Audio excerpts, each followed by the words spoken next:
Life is full of things to manage. Your work, your family, your plans, and your treatment. Consider Kesimpta, ofatumumab 20 milligram injection. You can take it yourself from the comfort of home. If you're ready for something different, ask your healthcare provider about Kesimpta and check out the details at kesimpta.com. Brought to you by Novartis Pharmaceuticals Corporation. I'm Sandra, and I'm just the professional your small business was looking for. But you didn't hire me because you didn't use LinkedIn Jobs. LinkedIn has professionals you can't find anywhere else, including those who aren't actively looking for a new job, but might be open to the perfect role, like me. In a given month, over 70% of LinkedIn users don't visit other leading job sites. So if you're not looking on LinkedIn, you'll miss out on great candidates like Sandra. Start hiring professionals like a professional. Post your free job on linkedin.com/achieve today. Hey guys, Matt there from Klondike Custom Creations calling in from Rhode Island. Gonna submit an FTG for this week, and it's gonna be for the one and only Bobby roast beef, because Frank Pepe's pizza from Mohegan Sun is hot fucking garbage. I cannot believe you thought that was good pizza. Terrible. Absolutely terrible pizza. I would rather have Cumberland Farms Domino's pizza. Like, come on, man. Anyways, all kinds of love to you guys. Keep doing what you're doing.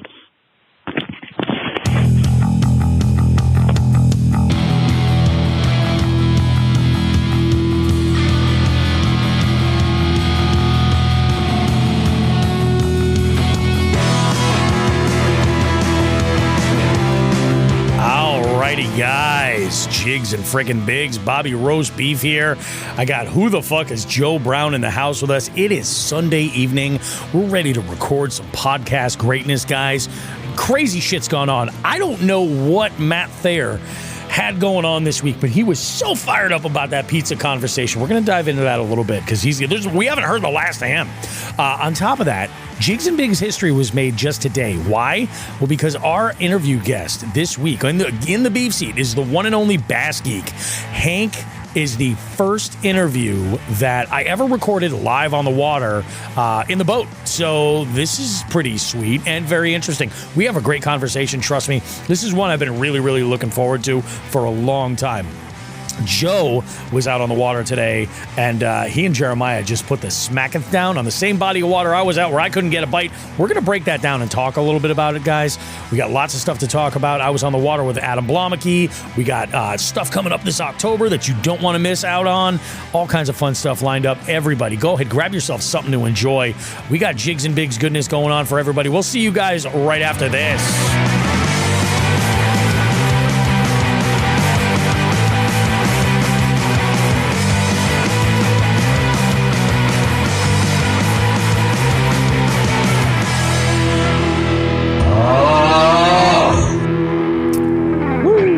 Is in fact that kind of day.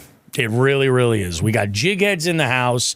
We got Jay Manning in the house, which, I mean, he comes into the group chat, Jay Manning, and he just drops a fucking bombshell. Jay Manning expecting baby number 2. My God, Jay, congratulations. Congratulations, bud. Baby number 1 is a party. Baby number 2 is fucking straight fear. Oh, yeah. Have you ever seen Saw? That's kind of where you're going. That's the only way I can. I mean, don't get me wrong. I love my youngest. She's great. But that whole experience changed me. This was not this color back then. Yeah. Nope. Buckle up. We have ourselves one hell of a great show this week. Joe, are you excited? Dude, I have some fuckery that went on today that I can't wait to tell everyone about. It's going to be good. Fasten your seatbelts. It involves fish, guns, animals. Really? Oh, dude, you get... Oh, yeah. Really? Okay. Oh, yeah, dude. This is I didn't want to say anything until I told the story. And some of it's I got on video. It's going to be wild. Oh, this is fucking good. Yeah. Jesus Christ. Well, that kind of, I was about to talk about this Oreo and Coca-Cola Zero hybrid that has been out, but I mean, fuck this shit. That's crazy.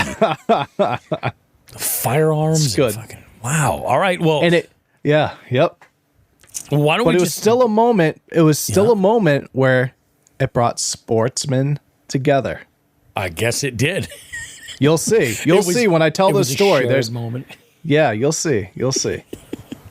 Why don't we dive in? My week, I'll start. My week was not that impressive. It truly, truly wasn't. I got out, 4 times? And the first 2, I managed to catch fish. The last 2, it was just a grind. So let's start at the beginning. Monday, right? I went and I hit a body of water that I have not ever fished. And Joe, you've got some experience with it. It's closer to your area. Okay. And I only chose this body of water because it happened to geographically work out great for myself and my counterpart for that day, Adam Blomeke. So we went and we hit the water at Quinsigamond. My first time there. The ramp facilities were fantastic. Though, if I had to give a porta potty grade, it would be a 50%. It would be a D-. It was, yeah. Two facilities, only one usable because someone decided to. I don't know if they actually were able to create this on their own, but the poop emoji. Somebody left one of those perfectly sculpted coils on the seat, and I opened this up and I was like, "Yep, you're out of commission." Check the other one, and we're in business. But yeah, we went out. We caught them. I got out there. I mean, geez, it must have been 8 a.m., something like that. It wasn't super. Yeah, it was 8:30, I think, actually, when we took off. And we fished a bit. I started throwing, the conditions were in favor of a good wake bait bite. So I was throwing around that new sack pig rat that Mike had sent over to me. Tim asked, he goes, did they charge $15 at the ramp? I saw that sign on the way in, but it was only on the weekends that they do that. I think during the week, Monday through Thursday, I think you're all right. And I think it's only Memorial Day to Labor Day. That might be it. Labor Day might be the cutoff. But yeah, I saw that and I was like, oh shit, Jesus, what are we going to do? And we got out there. I was throwing that around, a bunch of just juicy looking spots. Nothing on topwater at all. Could not get any kind of a bite on topwater. I did. Conditions were kind of actually also telling me to avoid anything with a lot of noise or vibration. So what was really getting it done for me was the finesse swim bait, that 3.5-inch Kitech on a 1/4-ounce jig head, fishing some of the deeper stuff. Actually, they really were pretty good, and even some of the docks. I caught a nice size smallie, which I needed for the scavenger hunt off of one of those docks. The only other thing smallies are weird there. They are. Smallies are weird there. You can get them off docks there, which it's usually not like that. It's usually the opposite. Smallies are very weird there. Yeah, it's funny because there was bridge pilings that I caught a bunch of largemouth on. Really? Yeah, it was not. I don't know if it was backwards day. I don't know. Was it the Route 9? Yep. Dude, see, it's usually crappie in there. Yeah, it was just bizarro. It was the finesse swim bait and the drop shot that seemed to get it done. Adam put one in the boat. Later, we found this one spot where they were just stacked up. And you just had to just finesse the hell out of them. Just drag a drop shot real slow right through. And, it was pretty good. Tim Beanhan says white perch in there too. You know what, man? I could use a white perch. I am struggling, man. I'm on that struggle bus. I got 6 points, and I think I have a 3 or a 4-way tie for first right now at 7 points. It is just stupid. So, we fished until about 1:30. Then we called it. Now this is what's interesting, and this is why I'm glad that Jay Manning's in here, because he came up in conversation. So we go back over to the ramp, and I tie off to the dock. And there's these 2 guys, and I kind of thought that maybe they worked there. One of them was wearing one of those fluorescent vests. Seemed like he was fairly professional or something. I didn't, I was just I wonder what they're doing here. And they were just hanging out on the dock. There was another boat that was loading up. And I get out of the boat and I go walking up, not thinking anything, just say hi to these dudes and everything. Adam gets out and he sits out. There's like a little bench right there, and he sits down on that bench. Yep. And he's having a conversation with the guy. So I go and I start up the truck and I'm backing down. He's having this conversation. I get out of the truck and Adam comes over. He's like, yeah. He's like, this guy over here listens to the show. And I was like, really? Shut the fuck up. No kidding. I am amazed when somebody says to me like, hey, I listen to your podcast, man. Yeah, it's weird. Yeah, it's weird. I like it's still, and it happens like there's trivia players that will show up specifically. One of the girls that plays on Thursdays, her boyfriend is a longtime listener. Oh, no kidding. Oh, yeah. Like, they started dating, and she's like, yeah, I go play trivia on Thursdays, blah, blah, blah, blah, blah. And he's like, oh, that's cool. She's like, yeah, this guy's trivia is great. Bobby Roast Beef. And he was like, whoa. You play Bobby Roast Beef's trivia? And, yeah, come to find out, I'm actually supposed to get the both of them on the boat. Oh, hell yeah. Chelsea and Spencer. I'm looking forward to that. So that should be pretty fun. But it amazes me that, like, anybody actually listens to this show. So when Adam tells me this, I was like, fuck, I wish I had some stickers. I wish I had something, blah, blah, blah, blah, blah. Because I'm like, fuck, that's crazy. He was telling me the story about it. And this is where Jay Manning comes in. He goes, yeah, he's like, I was over at Lashaway. He's like, and there was a guy coming off the water and he had a lund too.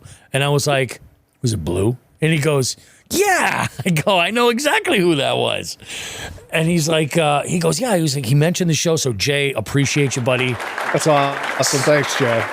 Spreading the Jigs and Bigs love. I love that. And apparently, he's got the charm that just, it works for it. Oh, yeah. Yeah. So I did make a video that day, which was kind of nice. And I kind of want to talk a minute about the Jigs and Bigs YouTube channel. I would love it if all of our listeners would just go onto YouTube and just subscribe. And here's why. So I've been making some videos out of the fishing outings that I've been having. But really what I'm trying to do with the Jigs and Bigs YouTube channel is make it more of like a behind the scenes type deal in a vlog style. So when I obviously, when it's game on to fish, then that's what I want to do. When I'm traveling, I want to do the same thing. And I may be doing some other stuff for like planning for the holiday party, organizing stuff, like if we get prizes and things that like this is where you're going to get those teasers like that. You'll also see some of that on like Instagram and everything, but like you'll get a little bit more in-depth stuff that's behind the scenes over at the Jigs and Bigs YouTube channel. So if you guys are not subscribed already, I would absolutely appreciate it. If you could go and give us a subscribe, it would be awesome. And if you like some of the videos, feel free to jump into the comments there and stuff, because the more engagement that happens there, the more I want to start engaging in other videos with the folks that are listening and all that shit and watching that content. So that was Monday. Monday was really great. I left, and Wednesday I had actually gotten a call on Tuesday from Topless Timmy Jakes. Okay. And he's got I think he's got a tournament coming up on the river, and he's like, I got to go and pre-fish. He's like, if you want to tag along, let's go out and hit it. I was like, beautiful, let's go. And I fished an area of the river that I've never ever fished. Okay. Yeah, it was we'd actually gone down to like the 116, not the 116 bridge. We would be dead if we went over the 202 bridge. Went down to that bridge where the dam is, and I had never fished over there. There was a number of spots along the way that we had fucked around with some shit. It was weird. We started out upriver, and I think Tim caught one or two, finessing them. And then I was kind of throwing a lot of the stuff that I normally would go to. I've been I feel like topwater is just, I've been looking for a good topwater bite, and I haven't had a situation where they've been hitting it well. Okay. It just seems like I can get them caught on other shit. I was throwing a lot of BFS so I could mix it up. I caught a bunch of smallies, really kind of like took a look at some interesting areas further down river that totally have been neglected by me.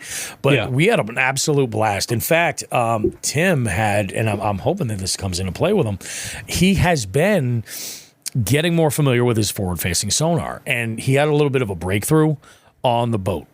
So there was this moment where he was like, oh shit, I see. And you could tell like the pieces were lining up, where he was really starting to get a good grasp of what, of how to use it, and he had a great day. I caught a handful, 3 or 4. I caught some of the smallest largemouth down there, like smallest micro, like probably 4.5 inches, like just tiny off of BFS stuff. I had a nice follow from a smallie. Yeah.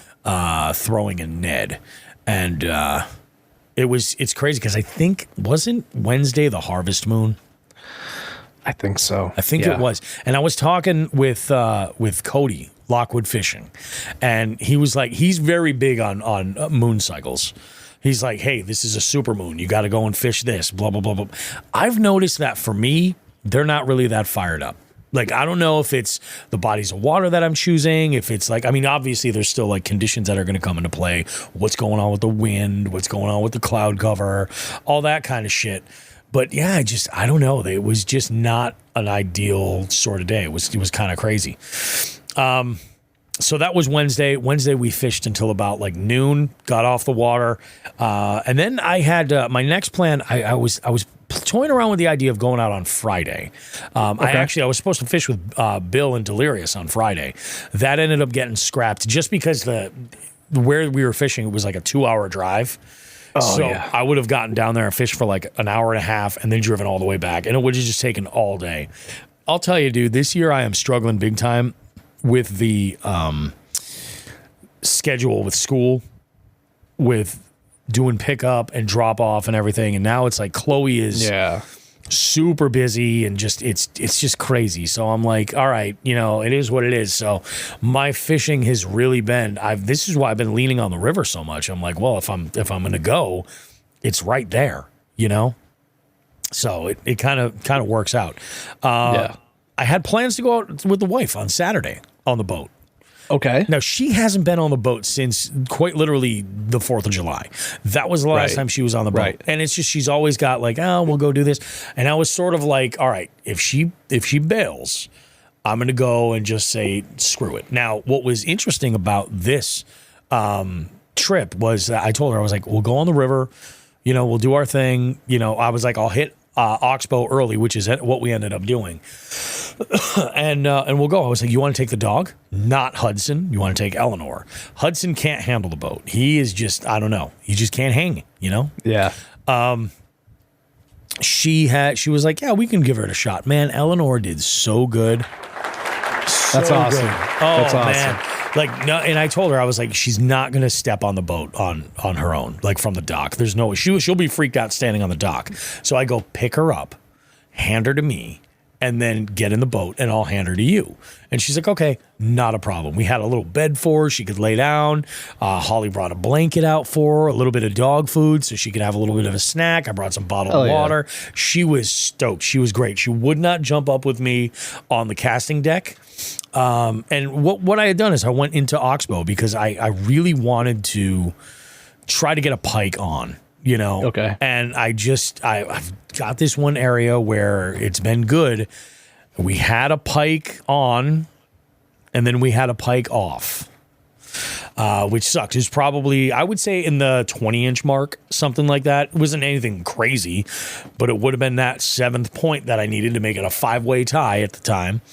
I'm like, you son of a bitch. So I go back there and Holly was just kind of reading a book and chilling. She didn't really want to fish or anything. I was like, all right, cool. Then she lays down on the back casting deck and straight up took a nap for like 2 hours.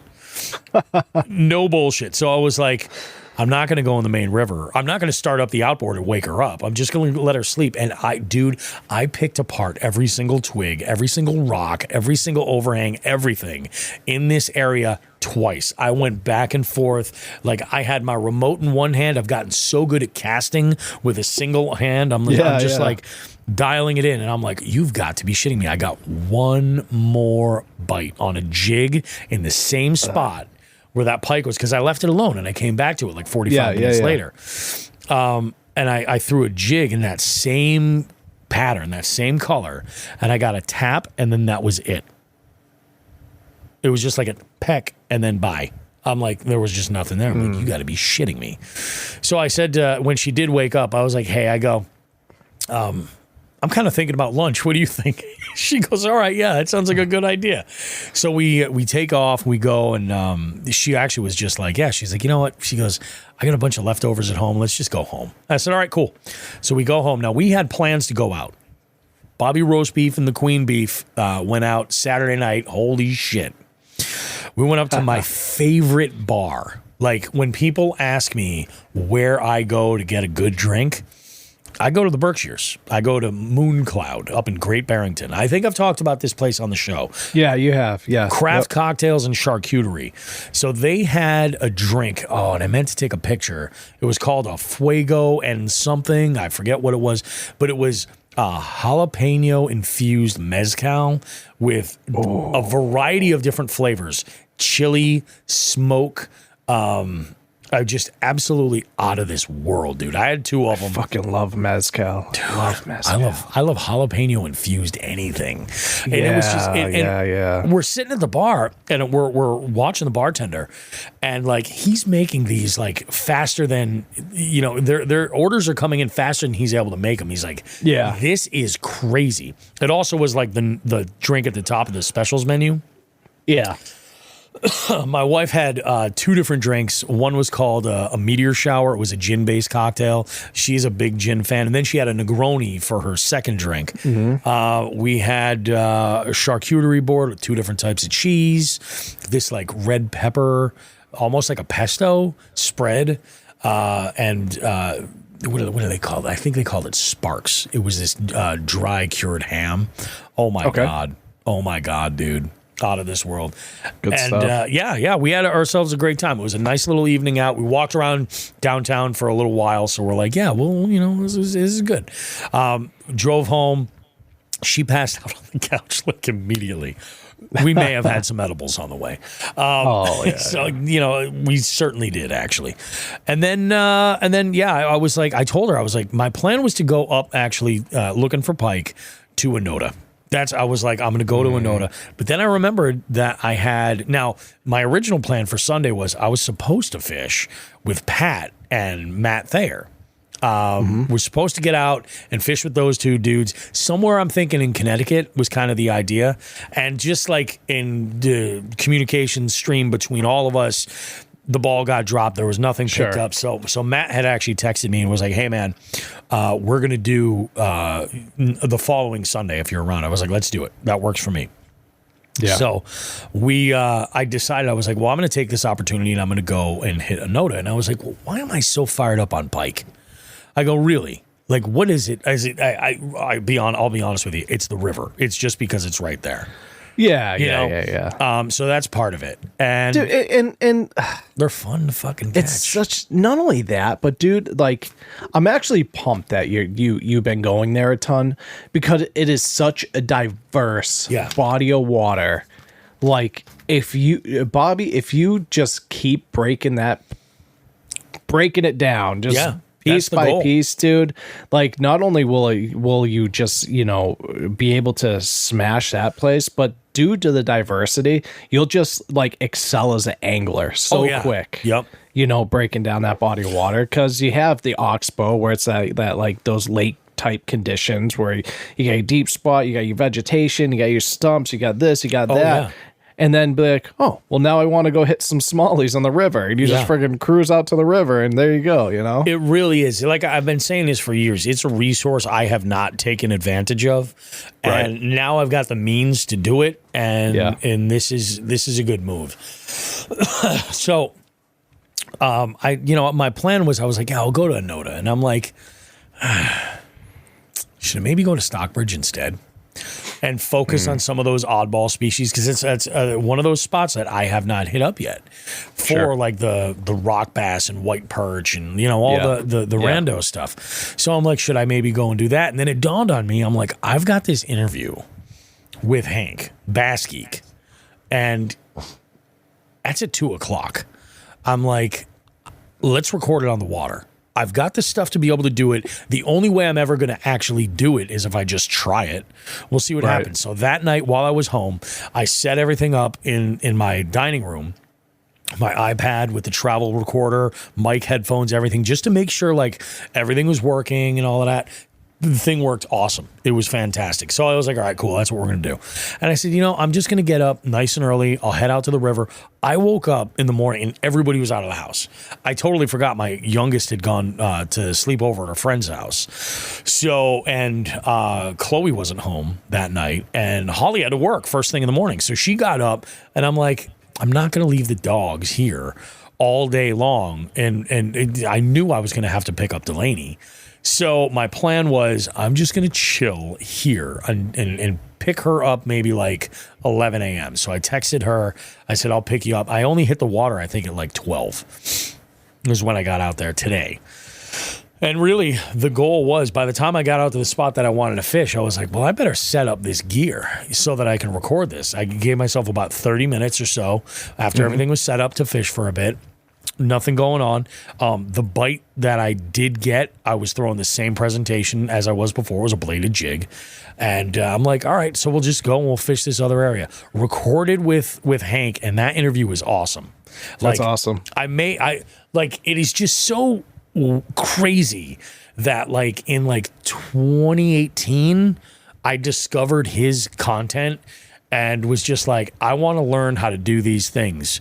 And it was watching his videos, specifically his jig fishing videos that were like, it really kind of were like, okay, so now I've got like an idea of what to do here. Let's go for it. And then eventually there was a breakthrough and I was able to start catching fish on a jig. And it was like all of a sudden demystified. And I'm like, This is a good thing, So I was like, it was really cool to have, especially it be the first interview recorded live on the water, via Zoom call in the boat. Just unbelievable. So you That's guys, sick, dude. Yeah, you guys are definitely going to want to stick around because we have a great conversation and it gets. This is probably one of the more technical fishing conversations, interviews that I've had. Like we really kind of dive into it, and it was awesome. I plan on we're gonna have Hank guest host. That's my next next plan. Dude is great. He's absolutely awesome. So yeah, that was pretty freaking awesome, and we have a lot in common. He and I, like a lot in common. So listen to that. Trust me, you'll love it. And then I fished until about 5 o'clock today, and I hammered that area. And then I wasn't getting any bites. There was a dude, and I think I mentioned this. I don't know if I mentioned this to Hank while I was recording or afterwards, but there was a dude in a pontoon boat, a big pontoon boat, like a 23-footer, like a big one. And he rolled up to where I was fishing and was just casting lines with bobbers. Yeah. And locked down to like one spot. I think he dropped an anchor and then just like sat on this one spot. So as I made my way around, I was going around him and I was talking with him and I was like, they biting at all? He's like, dude, I've only had bites out here after sunset. And I'm like, really? Okay.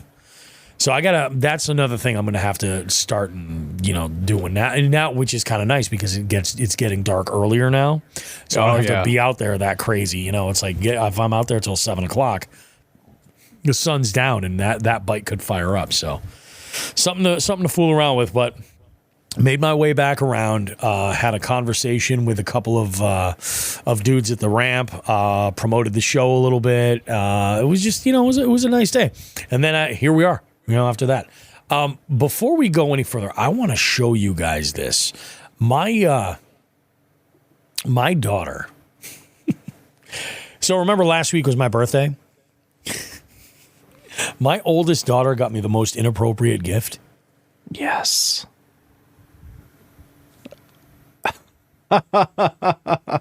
It's Ted. Hell yeah. Ted is holding a bong. And Ted talks. This is cupcake, peaches, and beef stroganoff. Oh, that's awesome. I hope my kids get me stuff like that. She's like, oh, I saw this and I totally thought of you. I'm like, yeah, you did. So she's like, I figured you could put it on your desk or something. I was like, I definitely will. So I was like, I put it down here so I could mention it for this week's show. Awesome. Yeah, she got me a Ted that talks and holds a bong. Did I fail my parenting exams? I don't know. You be the judge. I think I raised two pretty great kids. They just know I like to fucking smoke the herb. It is what it is. So, Joe, tell me. Oh, man. Tell me about your week and all of this, all the shenanigans. So, my week started. The first day I was able to fish this week was Wednesday. I did that. I did the last Wednesday night league thing that I do with Dan Griffin. It was, I think, the second one I did all year.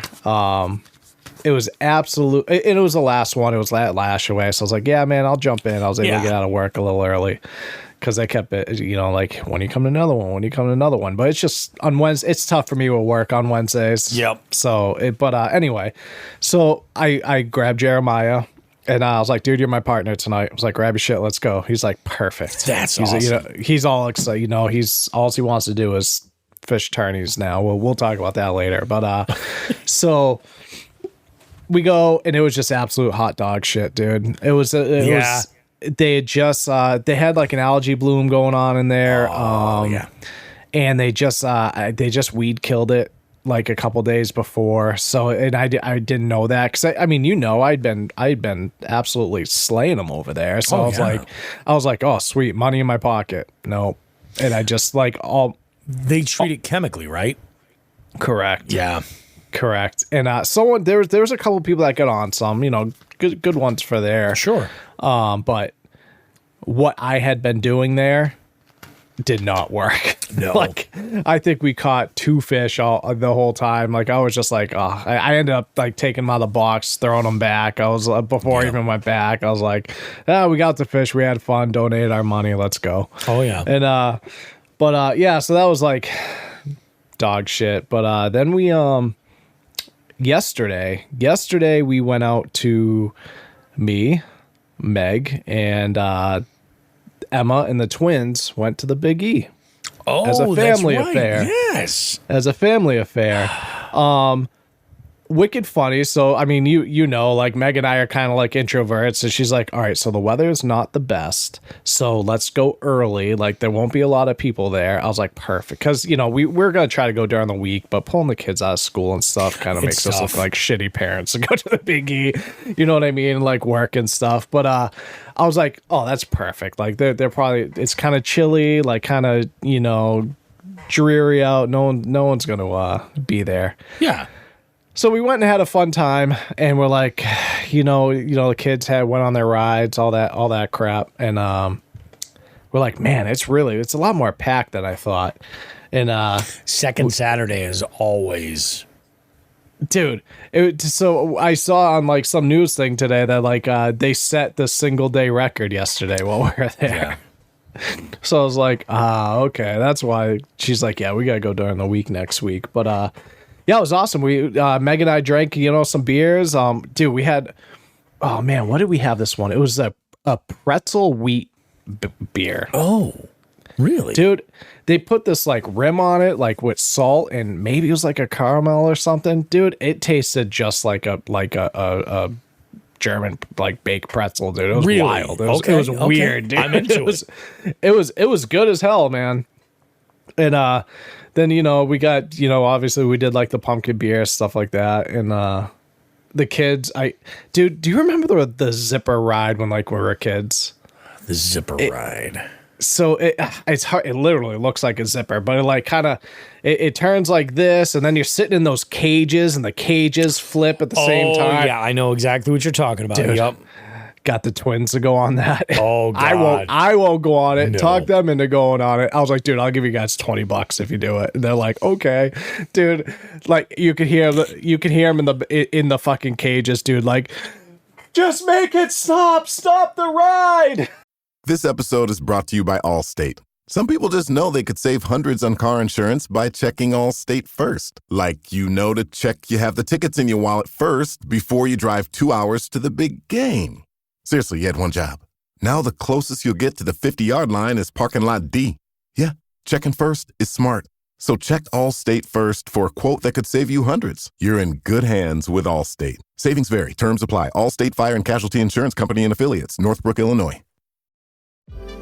eBay Motors is here for the ride. With over 122 million parts, you can make sure your number one ride or die stays running smoothly. Brake kits, LED headlights, bumpers, whatever your baby needs, eBay Motors has it. And with eBay Guaranteed Fit, it's guaranteed to fit your ride the first time, every time. Plus, at these prices, you're burning rubber, not cash. Keep your ride or die alive at ebaymotors.com. Eligible items only, exclusions apply. Kids are hilarious, dude. They are. Oh, dude.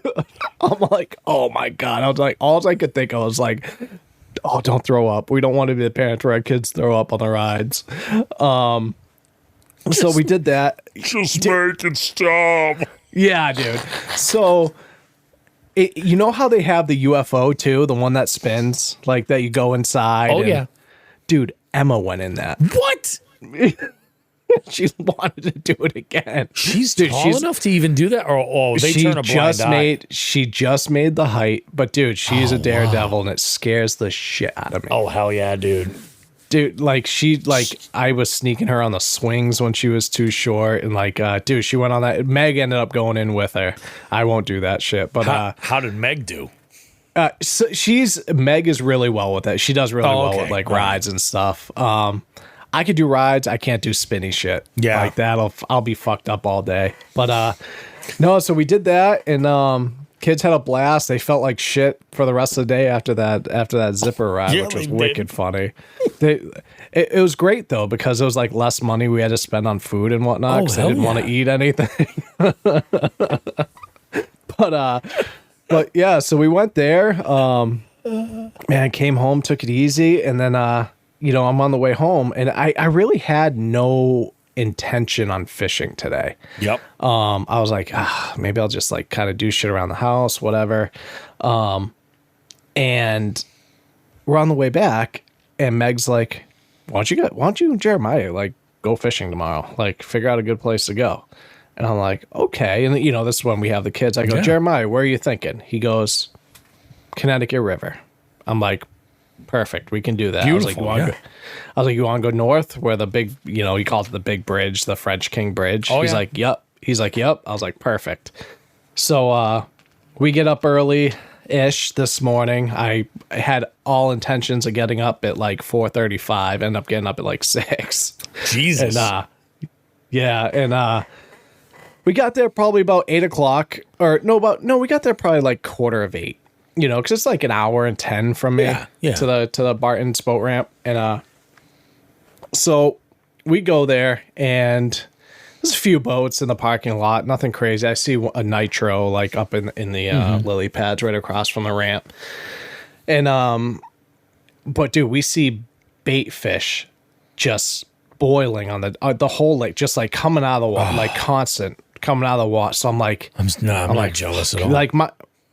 My plan was to just go do the run straight up north. You know what I mean? We're like right from the ramp, let's go up north. And I'm like, Jeremiah, he's, I'm getting the boat ready. He's down by the water there. He's like, are you seeing this? I was like, oh, Jer, we might have to try some top water here before we head up. He's like, yep, I agree. So anyway, we launched the boat, whatever, get out there on the busting bait. Dude, not one blow up. We did it for about 15 minutes. No shit. And, and I was like, all right, dude, you ready? He's like, yeah, let's go up north. So we do the run. We do the run up north. We stop at one spot. I'm seeing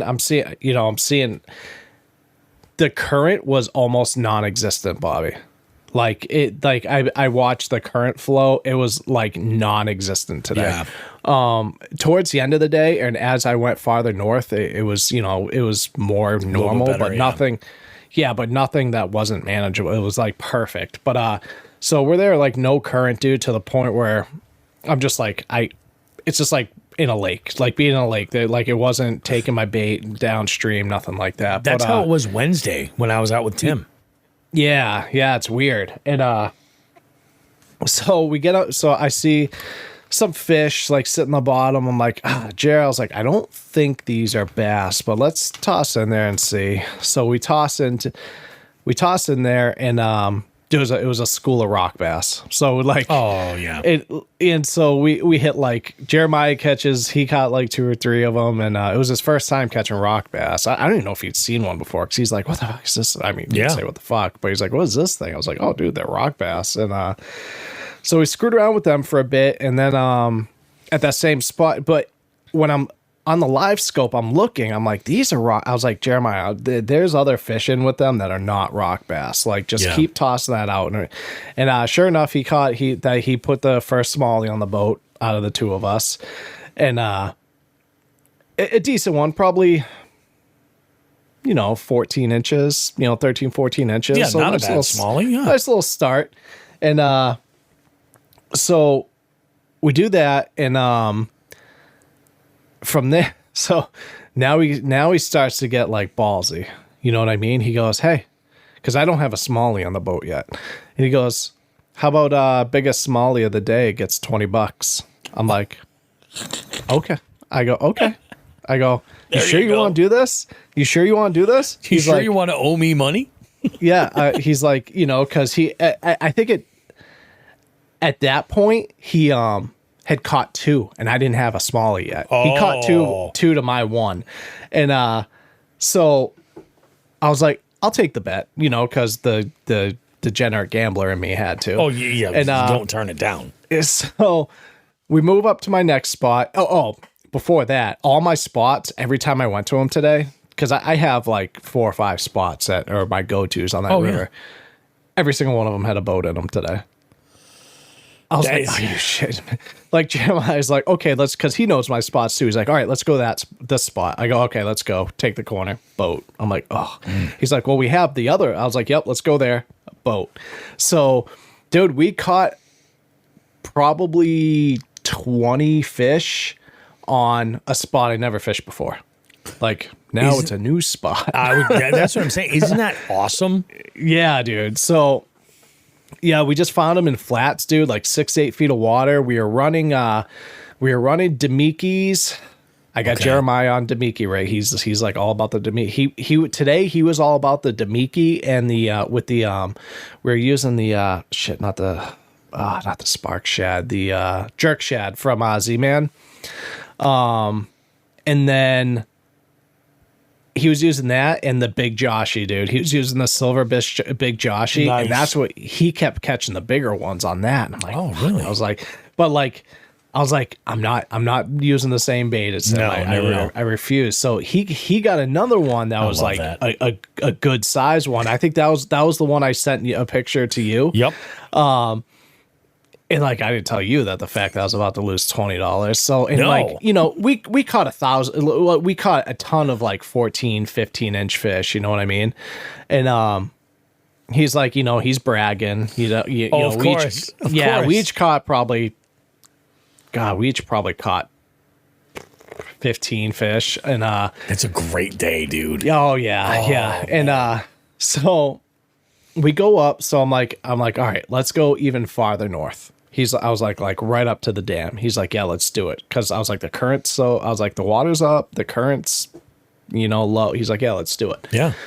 So here's where the crazy story starts to come in.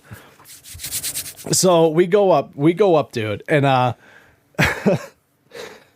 we're fishing. Like Jeremiah is like the most like observant person I've ever met in my life. So we're going and we're fishing. He's like, hey, a bunch of geese over there. He's like, man, we're seeing a lot of animals today. We saw the eagle. We saw, there's a flock of geese sitting there.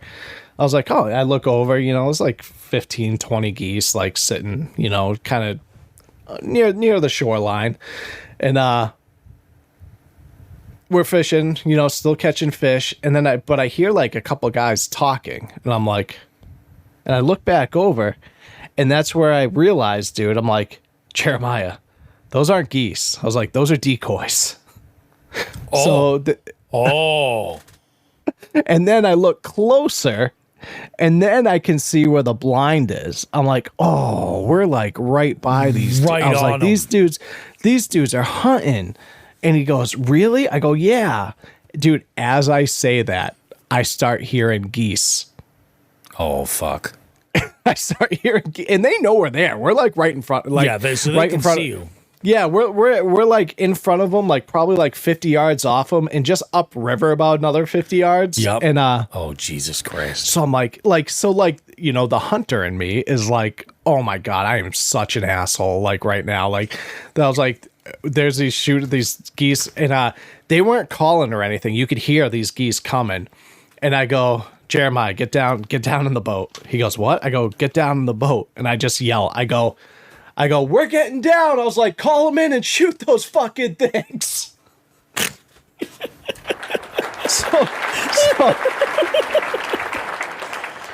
So, and then you hear the guy goes, he said something, he was like, hell yeah, or something like that. And dude, next thing you know, they start calling them. And I see the geese, and dude, as soon as they start calling, they turn into it. They start turning, dude, they go right over us. Dude. They start cupping, and next thing you know, it's just like boom, boom, boom, boom. Dude, they knocked 3 of them down, like right behind us. Wait, tell me one of them landed in your boat. I wish. Oh my god, that would have been amazing. Oh, dude. So they were a little bit off to our stern. I go, hell yeah. I was like, nice shoot. And they're like, thanks.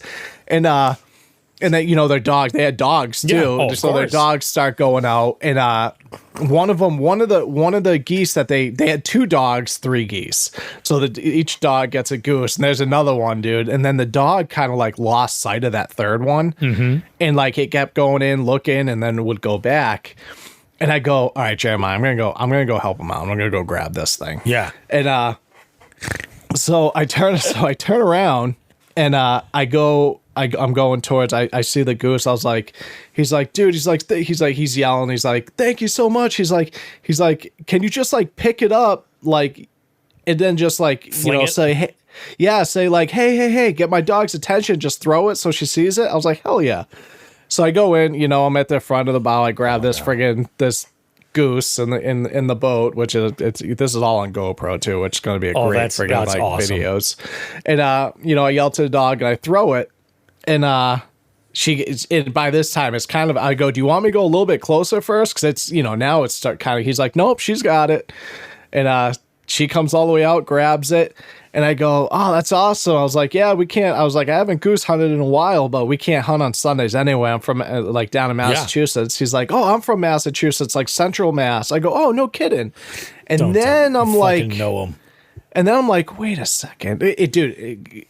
At this time, we're probably again like 50, 75 yards away, yelling, and I don't have my contacts in, so I can't see shit. And I go, wait a minute, what's your name? And he goes, and he says it, and I go, oh my god, dude. I go, I'm Joe Brown. I'm like, I'm George's kid, dude. I've been hunting.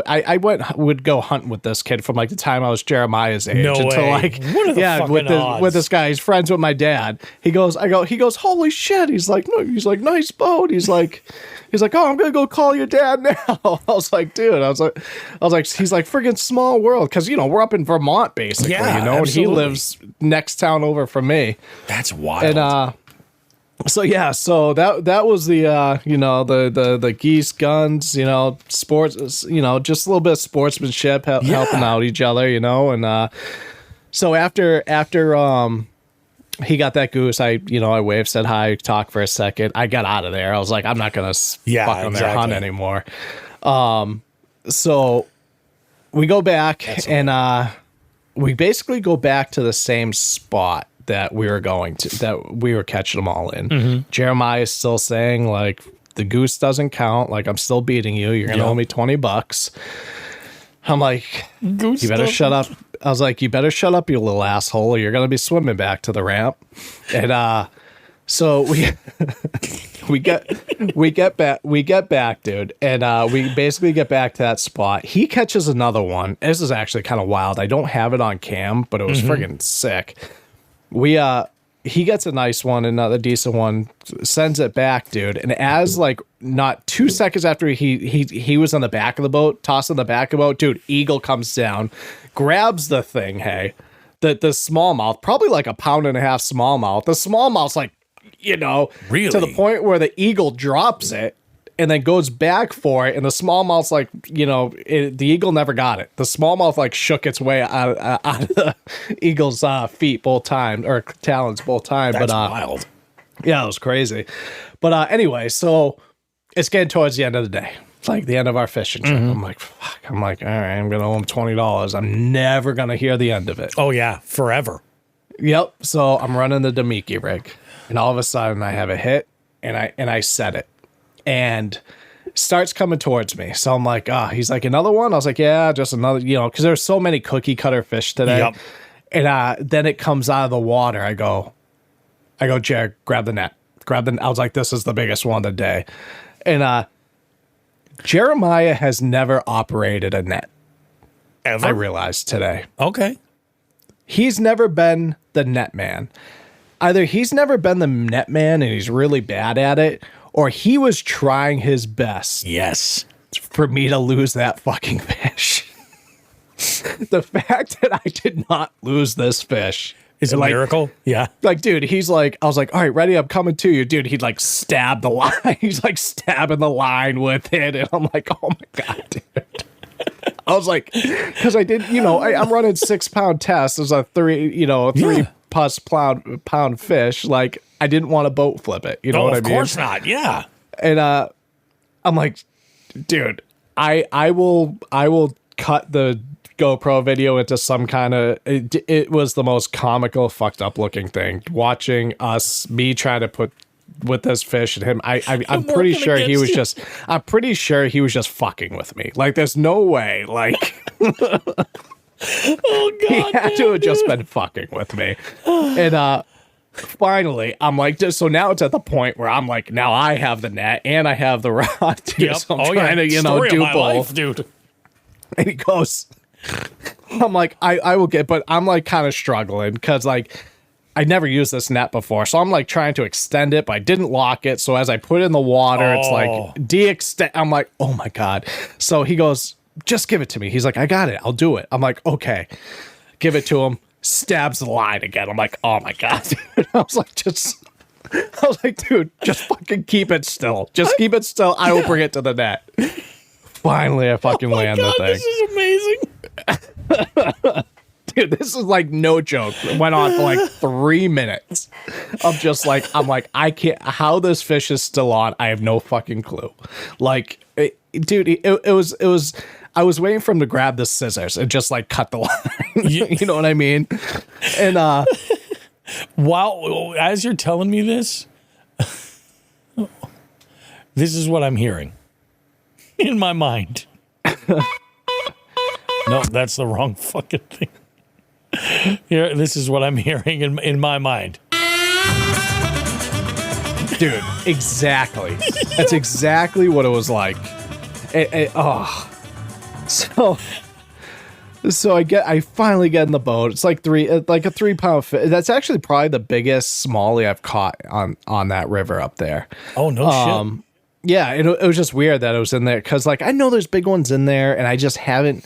Like, I'll go and catch the 1.5, 2 pounders all day. We'll catch 30 of them a day and have a blast. And they fight like nothing else. Yeah, dude. Like jumping 5 feet out of the water. I poked that one, got it in. I was pretty pumped about that one.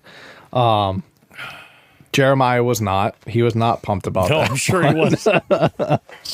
And I was like, looks like I'm taking $20 out of your green light, his like little green like card bank account thing that we have for him, which I will not do. Oh, of course. But yeah, dude. So that was pretty much. That was towards the end of the day. We ended up catching a couple more, cookie cutters, and then headed back. He always wants to hit that corner, like by the French King Bridge, because he used to catch it. He caught his one of his pin crappie there. So he always wants to hit that. Yep. He didn't get anything. I got one smallie in there. And then, and after that, dude, we just we hit the throttle, went back, loaded up. And after some fuckery at the boat ramp, just people who don't know what they're doing. It's morons, yeah, just like taking up the entire dock and like whatever. But we loaded up, dude. Headed home. We stopped at a market, got a little celebratory, let them pick out some soda. And there you go. Because You know, we don't let them drink soda very often. So it was this cool market in Barry, Mass. I can't think. It's kind of like this like indoor like mini Whole Foods farmers marketplace where they have a lot of like. Do you know what I'm talking about? I know exactly what one you're talking about, dude. That was my first time going in there. That place was awesome. Yeah. It's worth it to keep like almost like a waypoint in your mind of those spots. Yeah. So we went there and they had like a lot of those like imported sodas and stuff. So we each grabbed one of those and we grabbed Emma and Mom some flowers because I was they let us fish all day, so we'll grab them that and smart man. Yeah, that was it, man. That was the end of our day. That is fucking insane, man. Yeah, I can't believe like the whole goose situation is just crazy. Yeah, dude. Like holy shit, it was wild, and that could have gone a whole other way. Like they could have been absolute dicks and been like, "What the fuck are you doing?" Yeah, I know. Hey, you know what, dude? Their blind was phenomenal because we went right by it and and I hunt. You know what I mean? I didn't even catch it. And the crazy part is it was a boat, dude. Like they had a boat on the shore, like the size of yours, and they had it all camoed with like camo netting and stuff, like perfect to the backdrop. And it was like it was crazy. I was like they had a good camo, some good decoys, and if they just talked for like 1 second, and I was like. Because, you know, there's never anybody up there. Yeah, of course. So I was like, well, where the fuck is the talking coming from? Yeah, you're like, hold on a sec. Yep. And then they must have loved it when I was like, no, fucking shoot him. Oh, absolutely. Because, like, that's the thing. You know what I mean? You're torn in that moment. You're like, well, fuck, you know? Yeah. Because, you heard the geese. Oh, God, that's crazy, man. Dude, it was literally, as I noticed it, I hear a flock of geese coming in from the south. I'm like, are you shitting me right now? Yeah. And I just felt terrible. Yep. And that's why I made sure I was like, you better fucking shoot him. Exactly. You know what I mean? So, and that was wild, dude. That was my Sunday. Just another Sunday, you know? That's nuts. Pat makes a good point here. Pat Martin. He says, you should have asked if they want some turkeys. Oh, I know. You know? I'm just going to give those. Oh, dude. And I think my dog's pregnant. Oh, really? Oh, I think Rocky, Jesus, my old dog. I think Draco got it in. Meg's like, she looks a little like bloated. I was like, oh no. When you said that you were getting a female shepherd, I was like, there is going to be a fucking side hustle here. Dude, you know what's crazy is like, we can make a shit ton of money off of them. Absolutely. But I don't know what the fuck I'm doing, dude. Yeah, I know. You know, so few in that world do. And the ones that do, you got to appreciate. At least you know the lineage of the two dogs. Like, that's a step in the right direction. And you know? I'm going to reach out to, Lisa, who we got them from. And I'm going to be like, I think Ice is pregnant. And she'll be like, all right, let me walk you through this. Yeah, that's perfect. Yeah. There you go. Buy a puppy, get a free turkey. Buy a puppy, free turkey. That's a good promo that works this time of year. Hell yeah. All the time. That's brilliant. Oh, my God. There was a little fuckery on my way off the water today, and I saw this happen, but when the guy came over and he referenced it to kind of like cover it up a little bit and make it seem like, hey, I'm not that much of a moron or whatever, when he said it, I was like, oh, I didn't even notice. Like, I did that for his benefit, so...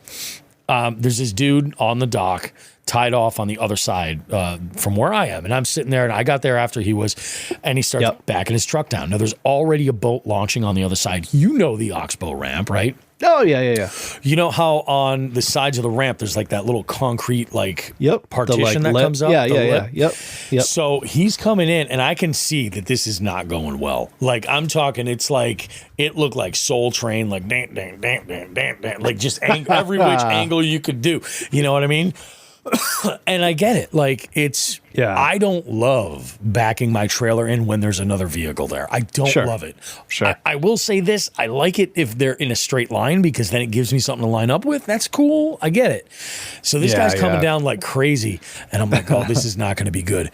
Dude creamed that lip with his trailer. Creamed it. It was just like, bam. And I was like, holy shit. I'm like, okay, don't laugh. Turn around. Keep doing what you're doing. So I'm getting my rods together. I'm putting my tackle away, clearing up the podcasting equipment, all that. It was a weird scene on my boat today, but it was a scene I like. Yeah. So I'm putting all this stuff away, and he comes back over to grab his boat and pull onto the trailer, and he's like, man, that was rough. And I was like, oh, what? He's like, oh, you didn't see that? He's like, oh, I'm not going to say nothing. I was like, oh, what happened? He goes, oh, he's like, I smashed into the edge of the ramp there. I was like, oh, is that what that was? I heard it. He pulls off, and the other dude at the ramp that was launching his boat is an old Skeeter too, like classic Skeeter, squared off hull, like. It was funky. Like I thought it was just like a John boat, you know? Yeah. It was. I've never seen a Skeeter like this. But so he's launching his boat, and he comes over, and I go, did you see that? And he goes, oh my God, I almost died. He's like, because he was the truck that was on the other side. He's like, I was like, he's gonna fucking hit me, and then I'm gonna be hitting him. It's just bad. So yeah, it was wild. But I love fuckery at the boat ramp. It just makes life, It's like the season. Yep. Seasoned. Why don't we do this? We don't have any headlines this week. It's kind of been a chill sort of week. Let's just go ahead and catch up with the jig heads and see what we have. We got some stuff from Tim Behan. He asked about the boat ramp. He has a white perch in there too. He goes, oh yeah. He's like, I follow Jigs and Bigs. His handle is backpack fishing. And then we got Zek in the house. He says, and by the way, Zek is our newest patron, our newest jig head that just joined today. Hell yeah. Which is awesome. Todd Sefton joined in. He goes, just got off the water, rainy here, but a great day fishing. I'm glad somebody's catching them. I'm glad that you're catching them, Joe. I wish I wasn't such a degenerate fuck and I could catch some fish, but that would be nice. John Hagen's comments, and he says, hopefully I break my shitty fishing trend this evening. Had to travel all the way to the southwest corner of Ohio to find decent water. He and I were talking this week, and he was telling me, I guess, like, I've been commenting, like, we're always sort of in a period of drought, it seems. And, water levels in some spots are like crazy low right now. But like where John is, it's stupid low. And he's like, there's just fishing has been shit. So that sucks. You had to travel that far. Hopefully it's worth it though. Hopefully. So, good luck there. Todd comments about the geese. He goes, my buddy had one hit his truck after he shot it. Totally fucked his cab up. I could believe that. Because they get some altitude, and that's not a light bird. Yeah. Like, nope. They got some wingspan. Like, they're moving some weight. So it's like 15 pounds coming out of like 50 feet. You know what I mean? It's like just dead weight. Just dead. Just boom. Yeah, that's rough. That is absolutely rough. But yeah, unbelievable. Let's go ahead and we'll take a short break. Do we have anything else that we have to go over here? I think we... You know what? Actually, yes. Let's talk a little bit. Before we go to break, let's talk about a couple of events, tournament events that are happening and registration is open for. Two of them primarily. The slot limit tournament for October the 12th. That is live. You guys can go on Fishing Chaos and register. We just had somebody join today, which is awesome. I'm hoping to start to see that number go up. Remember, this is a fundraising tournament for Breast Cancer Research Foundation. So a portion, 25% of your entry fee is going as the, is going as the donation. You guys should definitely go and register now. It's going to be a blast nationwide, any public body of water. And like I said, I have been trying to play around a little bit with how we're doing with the slot limit. We're not having anybody check in. So if you decide you want to change bodies of water, I'm allowing it. I just want to see how it's going to happen, and we'll figure it out. Last time we did this, our winner was, of course, Brody, who humbled a field of grown-ass adults taking this. And Brody is the guest on the Spawn, Binya's podcast. So if you follow Benny, you can check out Brody's take on maybe pick up some good techniques, break some bad habits by listening to someone younger with a fresh perspective. Yeah. That kid's an absolute tank, and Brody is he's just a hammer, and He's also at like a Jigs and Bigs billboard. Oh yeah, he is. I love it, dude. I absolutely love it. Like every time he posts a picture, he's got that hat or the hoodie on, and he's looking at the camera like just straight mean mug, and he's like, "Look at this fucking fish right here." Love it, dude. I love it, dude. It's awesome. Kid's a problem. And it's going to, I mean, if he gets into tournaments, it's going to be something. So the slot limit tournament is on. Go ahead, guys. Enter. It's for a great cause.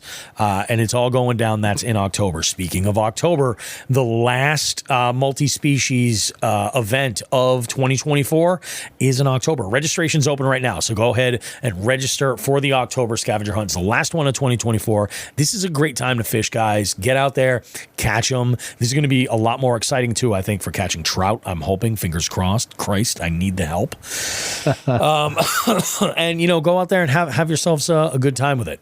I think that about covers anything I want to go over for this. Do you have anything, Joe, before we take a quick break? No, man. No news this week. No worries. It's, no news this week. No news is often good news. That's true. At least That's for now. True. You know what I mean? Next week we'll bring it back. Something will be kind of insane. I'm sure something's going to go down. But yeah, I'm also, we're getting about to that time of year too, where those the roundtables are. And I've got a couple. Can't wait. I have a couple of guests that are not jig heads, that are, I would say, loosely, I would call them more of a expert in that field or something that I've been talking with. And it should be pretty interesting. I'm excited to see how the streams go for the jig heads, and then those will end up being podcasts, those segments. They're probably going to condense them down a little bit, depending on how long they go, who knows. And we'll leave it at that. But let's take a quick break. We'll be back, guys. We got a crazy FTG. We have all kinds of great stuff you don't want to miss out on. So we will see you guys, and we have a Just the Tip coming up. We'll see you guys. Don't go too far.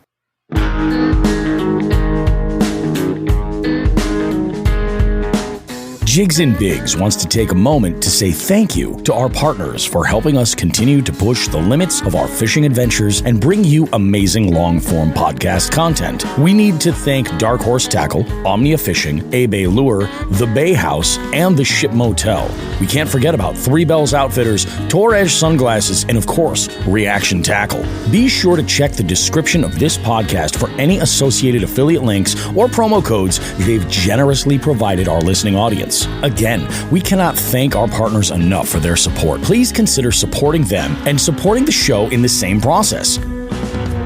Thanks.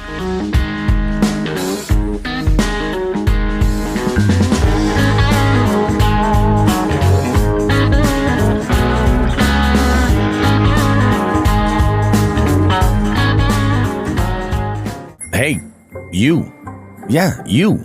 The one with the impeccable taste in fishing podcasts. Bobby Roast Beef here with a little call to action for all Jigs and Bigs listeners. We're opening up our hotline to you. Now you can call us to sound off about almost anything at 413-324-8519. Want to submit someone for our FTG segment? Call us at 413-324-8519. Care to maybe suggest a topic for Just the Tip or Bait of the Week? Call us at 413-324-8519. Maybe you just want to give us or anyone else a little shout out on the show, or you want to suggest a guest for the beef seat. You guessed it. Call us at 413-324-8519. The Jigs and Bigs hotline is there for you to leave a message with us 24/7. Just call 413-324-8519. Also, you can check that number in the notes of this podcast. Also, I'm still fired up about this whole Frank Pepe's nonsense. I could go out in the backyard and cut a chunk of red oak and then put some red sauce and cheese on it and then eat that, and it would be better than Frank Pepe's pizza. Cardboard, sauce, cheese, and then whatever else bullshit they want to throw on there. Come on! This is insane. You want some real pizza? Go to DB's in South Kingstown, Rhode Island, or whatever the fuck town it is over there. They're all the same. It's all Wakefield. It's all South Kingstown, whatever. Pat's the man. Patrick Martin, our friendly neighborhood ginger chode, makes some fantastic pizza, DB's. Anyways, Little Caesars Pizza. I would rather have Little Caesars. It's hot ready. It's $5, and it's better pizza than Frank Pepe's. I'm pretty fired up about this, Bobby. I'm disappointed in you. All right. Well, just on pizza. Everything else, you're good to go. But anyways, you guys have a good one. And thanks again for doing what you do. See you later. Fuck that guy. Fuck that guy. Fuck that guy. Hey, Bobby. So here's a fuck that guy. So I went fishing by the Delaware. And these guys see me fishing. And these fuckers decided to let off a bunch of fireworks in the water and laughed and like, hey, you're looking for some fish, you might find some now. Like, dude, why? Like, come on, man. Well, fuck that guy. And perhaps play a little game called Just a Tip. Just for a second, just to see how it feels. Or, ouch, ouch, you're on my hair. Okay.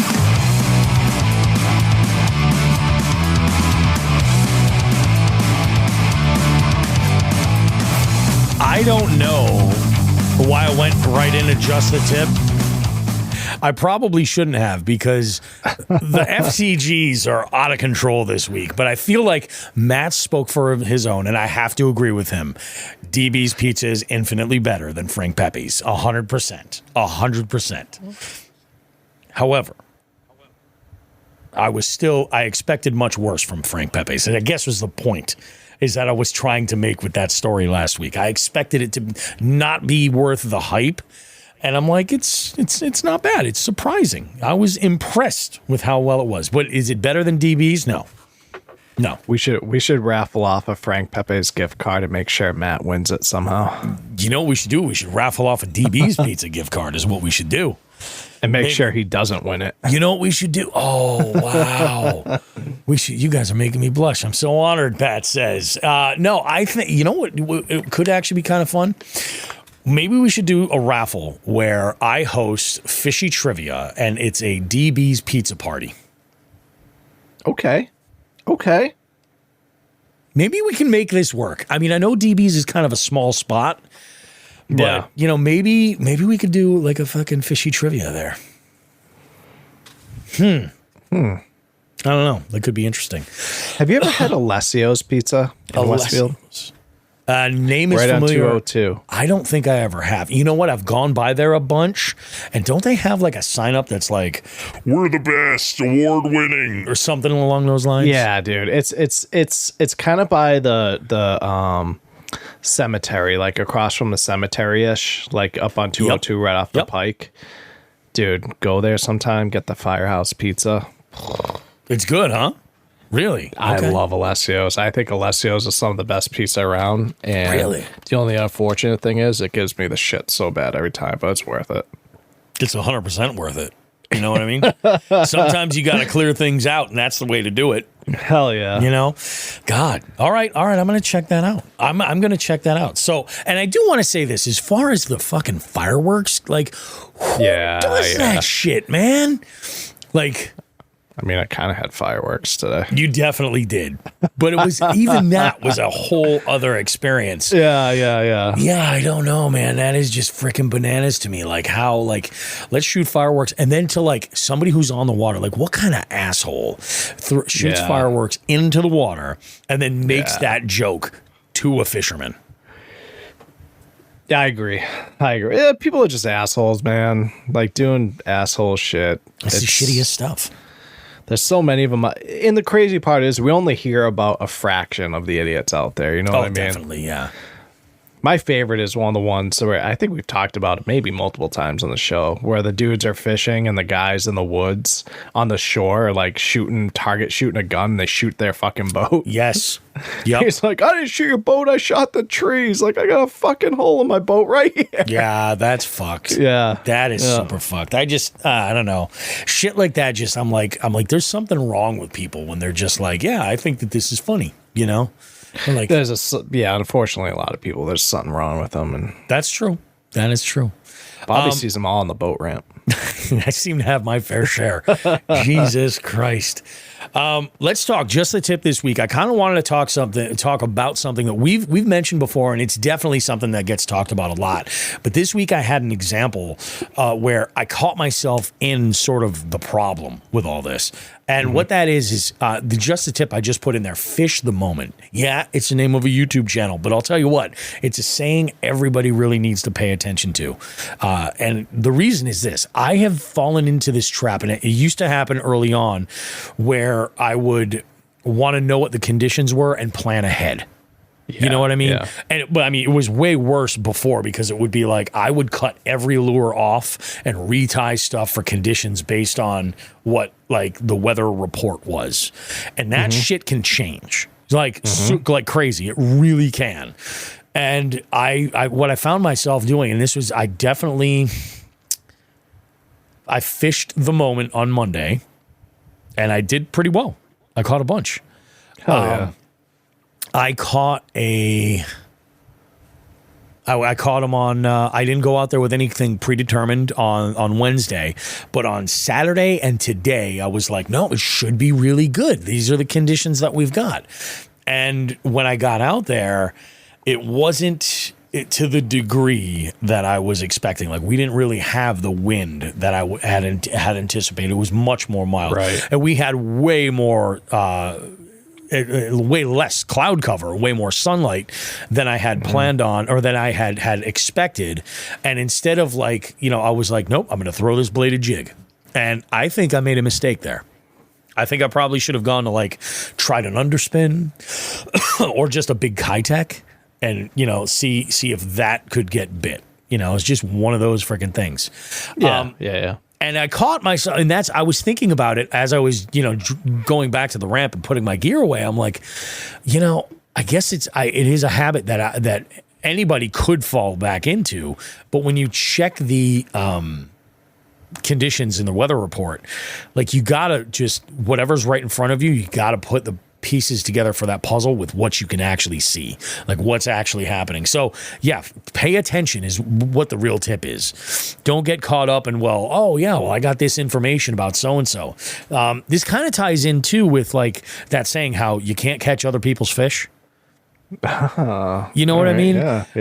Like people will tell you, hey, go to this spot and you're going to catch this. And this is where they all stack up. I've done really well over there. And it's like, your results may vary. It's 100%. Yep. Because like somebody may have had this one experience, and then you're like I'm never going to say to somebody, I caught one snakehead, right? Off of a bait that most snakehead anglers don't start with. You know what I mean? And I'm not going to go and tell everybody like, oh, if you want to catch a snakehead, go and do this. Like, I just know that it was that moment in time. You know what I mean? What'd you catch the snakehead on again? It was it was a bladed jig. I don't know if it was that's EVO what I or thought. if it was a Picasso. I think it was an EVO. I think that's where I lost that one. Okay. Because he straightened the fucking hook straight out. It was so fucked up. In the net. Thank God. Yeah. Thank God. But yeah, it was the fucking death twists that did it. And I mean, that was great. But I think that you can share experience, and if somebody can learn something, then great. And I think the same thing goes with conditions. It's like you fish the moment. What's actually happening in front of you? Agreed. How have you had any experience with that, Joe, where you've gotten caught? Dude, I'll be 100% honest, is like, maybe this is like the military in me, but like, when I go fishing, I always have a plan. It's the same thing you say. It's like, it's weather conditions, time that I'm going, all that nonsense. And it's like, I struggle with adjusting. I will be the first one to admit I struggle with adjusting. I take the fish the moment to an extreme to where I'm like, no, this is my plan. I'm going to fucking stick to it, even though I'm not catching a goddamn thing or something. And I do, that's one thing I definitely need to work on as an angler, especially a tournament angler, is I need to learn to adjust on the fly a little bit better, because I suck at it. It's tough because like there's a fear of like, well, fuck, what if I make the wrong decision? And I end up, because it's one of those things where you're like, okay, so I'm throwing something. Let's say you start with the most annoying, obnoxious, loud, vibrating, presentation you've got. And then you're like, okay, so they're not biting this. What do I do? So do I just cut it out and go to like a swim jig? Or would an underspin be what they're going to do? Yeah. Or it is a challenge. Or do you maybe just downsize exactly what you're doing? And why it's so tough, looking at it from this perspective, is the reason why you're adjusting on the fly is because you're not catching anything. That's exactly. So you're already frustrated. Yeah. You know what I mean? So you're already frustrated, and it's a tough. I mean, it's kind of a little bit off topic, but it's tough for me. It's something I have to work on. Fishing the moment is like, it's key on several different instances. You know what I mean? I think what you said is spot on, but I kind of went on a little bit of a tangent. No, dude. I think there's value there. Like I really do. So that's it's tournaments are tough. If you're a tournament angler, fishing the moment is tough. Because you have shit on the line, whether it be money, bragging rights, whatever. If you're out there fun fishing, like today, like I did with my kid, we fished the moment today. We smashed them. Yep. We did a good job. But man, that was probably, we talked about on the way home, that was probably the best outing that him and I together have had. Yeah. It was phenomenal. Just the shit that happened and everything. Like, we were just like, he's, excuse me, he's 10 years old, so it's like, it's awesome for him to be able to sit there like, and just laugh with me at the things that, the things that we went through between the geese and the fishing and him losing the money. The bet, oh my God. Oh yeah, that's what I mean. Like, so, and that's where like fishing the moment is crucial. Yeah. Like, don't lose out on the opportunities and memories. Just because you might not be catching something, you might be frustrated, doesn't mean there's not memories to be made. Oh yeah, that gets into a whole other conversation. Yeah, exactly. Yeah. Oh, dude, that's so 100%. Yeah, I love it, Bobby. I think you nailed it. Sweet. And that's something we could talk a whole fucking show about. Before we get into this interview, but with Hank with BASSGEEK, we got to talk about this. Just popped up in the chat, and it's glaring at me in the face, and I'm curious. So Pat Martin says, quick question. I have a buddy who comes into the shop and orders a buffalo chicken pizza with onions and pineapple. We call it buffalo nonsense and then bust his balls about it. How do you guys feel about it? Then Todd says nasty, makes a little bit another emoji there. Pat says, agreed, Todd. He goes, and that's why we call it buffalo nonsense. Pat, if you want to chime in, is it the pineapple that is just like, is this more of a does pineapple go on pizza type question? Or because I'm curious, I have either way this is going to come out, but I'm just curious if that's what it is. If the pineapple is what is the issue. I can't wait to hear your take on it, because I have a take too. Okay, why don't you go first, Joe? You want me to go first? Yeah, why don't you go first? I have never had it. Okay, fair enough. He says, yes, it's the pineapple. It's intriguing to me. Uh-huh. Because it's almost like his own version of like sweet and spicy. Yes. You know what I mean? Yep. Like that, not everyone's going to have that palate, but I would absolutely. The onions are like, I like onions. So it's like, those are just like they go an on addition. Everything. Yeah. But, I actually do, because think about it, there's so many like pineapple salsas and stuff out there like that jalapeno pineapple beer that you and I like. You know what I mean? Exactly so like that. So sweet and spicy work perfect together. I've never had buffalo and pineapple, but I'll tell you right now, just here, I would try it. I would try the buffalo nonsense, and I might even like it. I think we might have to try it, the buffalo nonsense. I agree, dude. I agree. Yeah, I think so. So here's my thing. Like, a lot of people are just like, oh, you know, Bobby is Italian-American, a food guy. Like, he's not going to be down with pineapple on pizza. You got to be kidding me. He's so high, he just forgot his own name. He did. No, and I'll tell you honestly, like I get it. Like, is it traditional? Not at all. Do I like to bust people's chops that are just like, yeah, I'm going to get a Hawaiian pizza? Speaking of Hawaiian pizza, a Hawaiian pizza traditionally is ham and pineapple, right? Correct. I've seen it with bacon and ham and pineapple, a bunch of different ways. You know where the Hawaiian pizza originated from? Canada. Interesting. I did not know that. Yeah. Canada, our neighbors to the north, created a Hawaiian pizza. It's your Canadian bacon. That's what it is, yeah. So Pat goes, God damn it, I accidentally spread it. So here's my thing. Is it traditional? No. But the way you contrast flavors, and Joe, you nailed it, sweet and spicy. Yeah, like, I'm going to use something that Italians have been doing for fucking ever, is to take prosciutto, savory, salty, and eat it with cantaloupe. Whoa. Fucking blow your mind, man. And here's the thing. My God. Have you ever had French fries with a Frosty? What? No. Never? I've heard of You've people heard of dunking people? their friend. I've heard of it. I've never done it. It's just like taking peanuts and putting it in your Coke. It's that umami. You're blowing my mind right now. Bro, I'm telling you, our southern listeners, if you're listening on Spotify, jump in the comments right fucking now and tell me what your take is on peanuts in Coke. I'm not talking about Coke. I'm talking about like the Coca-Cola. You know what I mean?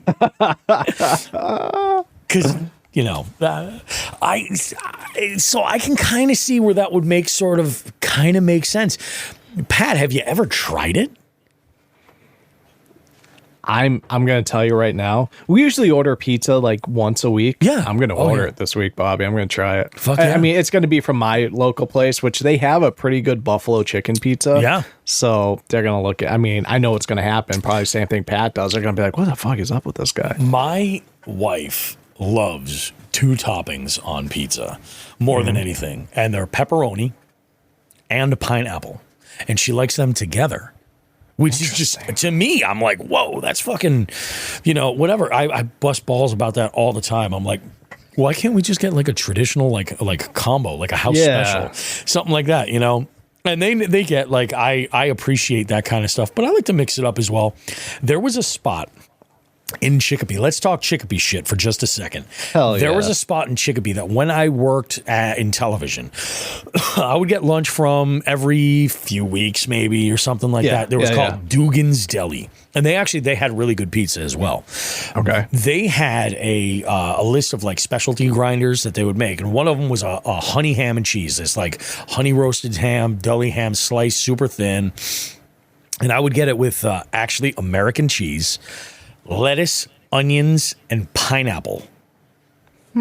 Mind-blowing. And their bread that they used was like, it was kind of sweet. It was that perfect, like, soft bread, but enough chew. Like, it was really, really good. Yeah. This is fucking great. We got some shit coming in here. Todd says, I do not like pineapple on pizza. That, I mean, and there are folks that they just don't like it. But there are also a lot of folks that just hate on it because it's not traditional. My buddy saw the buffalo nonsense as a special at a place in Canada. Oh, no shit. I could see that. That was his argument. We said, fuck Canada.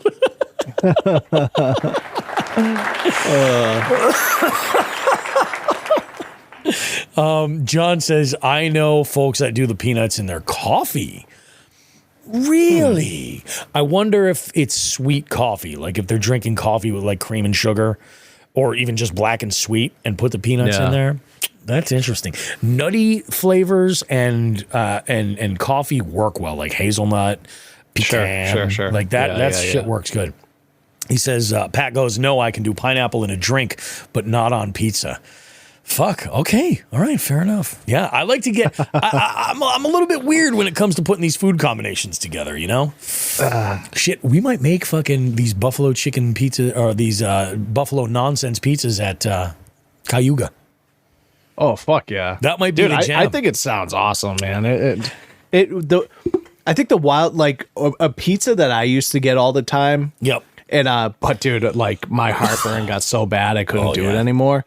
Is I used to do pepperoni and banana pepper. Oh my God, yes. Yeah. Oh. Yeah, I could get Yeah, the heartburn just was like my body was like, no more. You're killing me, dude. Yeah. All right. Yeah. So fish the moment.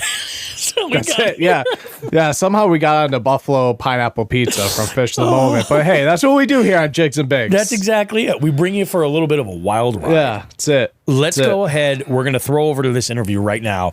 This was an absolute pleasure. I had the BASSGEEK himself in the beef seat having a conversation while I was on the boat, like in between casts. That's fucking dope. Sat down and did this. So give it a listen. This is absolutely awesome. I have a great conversation with him, and we're gonna have Hank on the show as a little bit more on the rotation for like guest hosting and stuff. Because like I think I have a new BFF.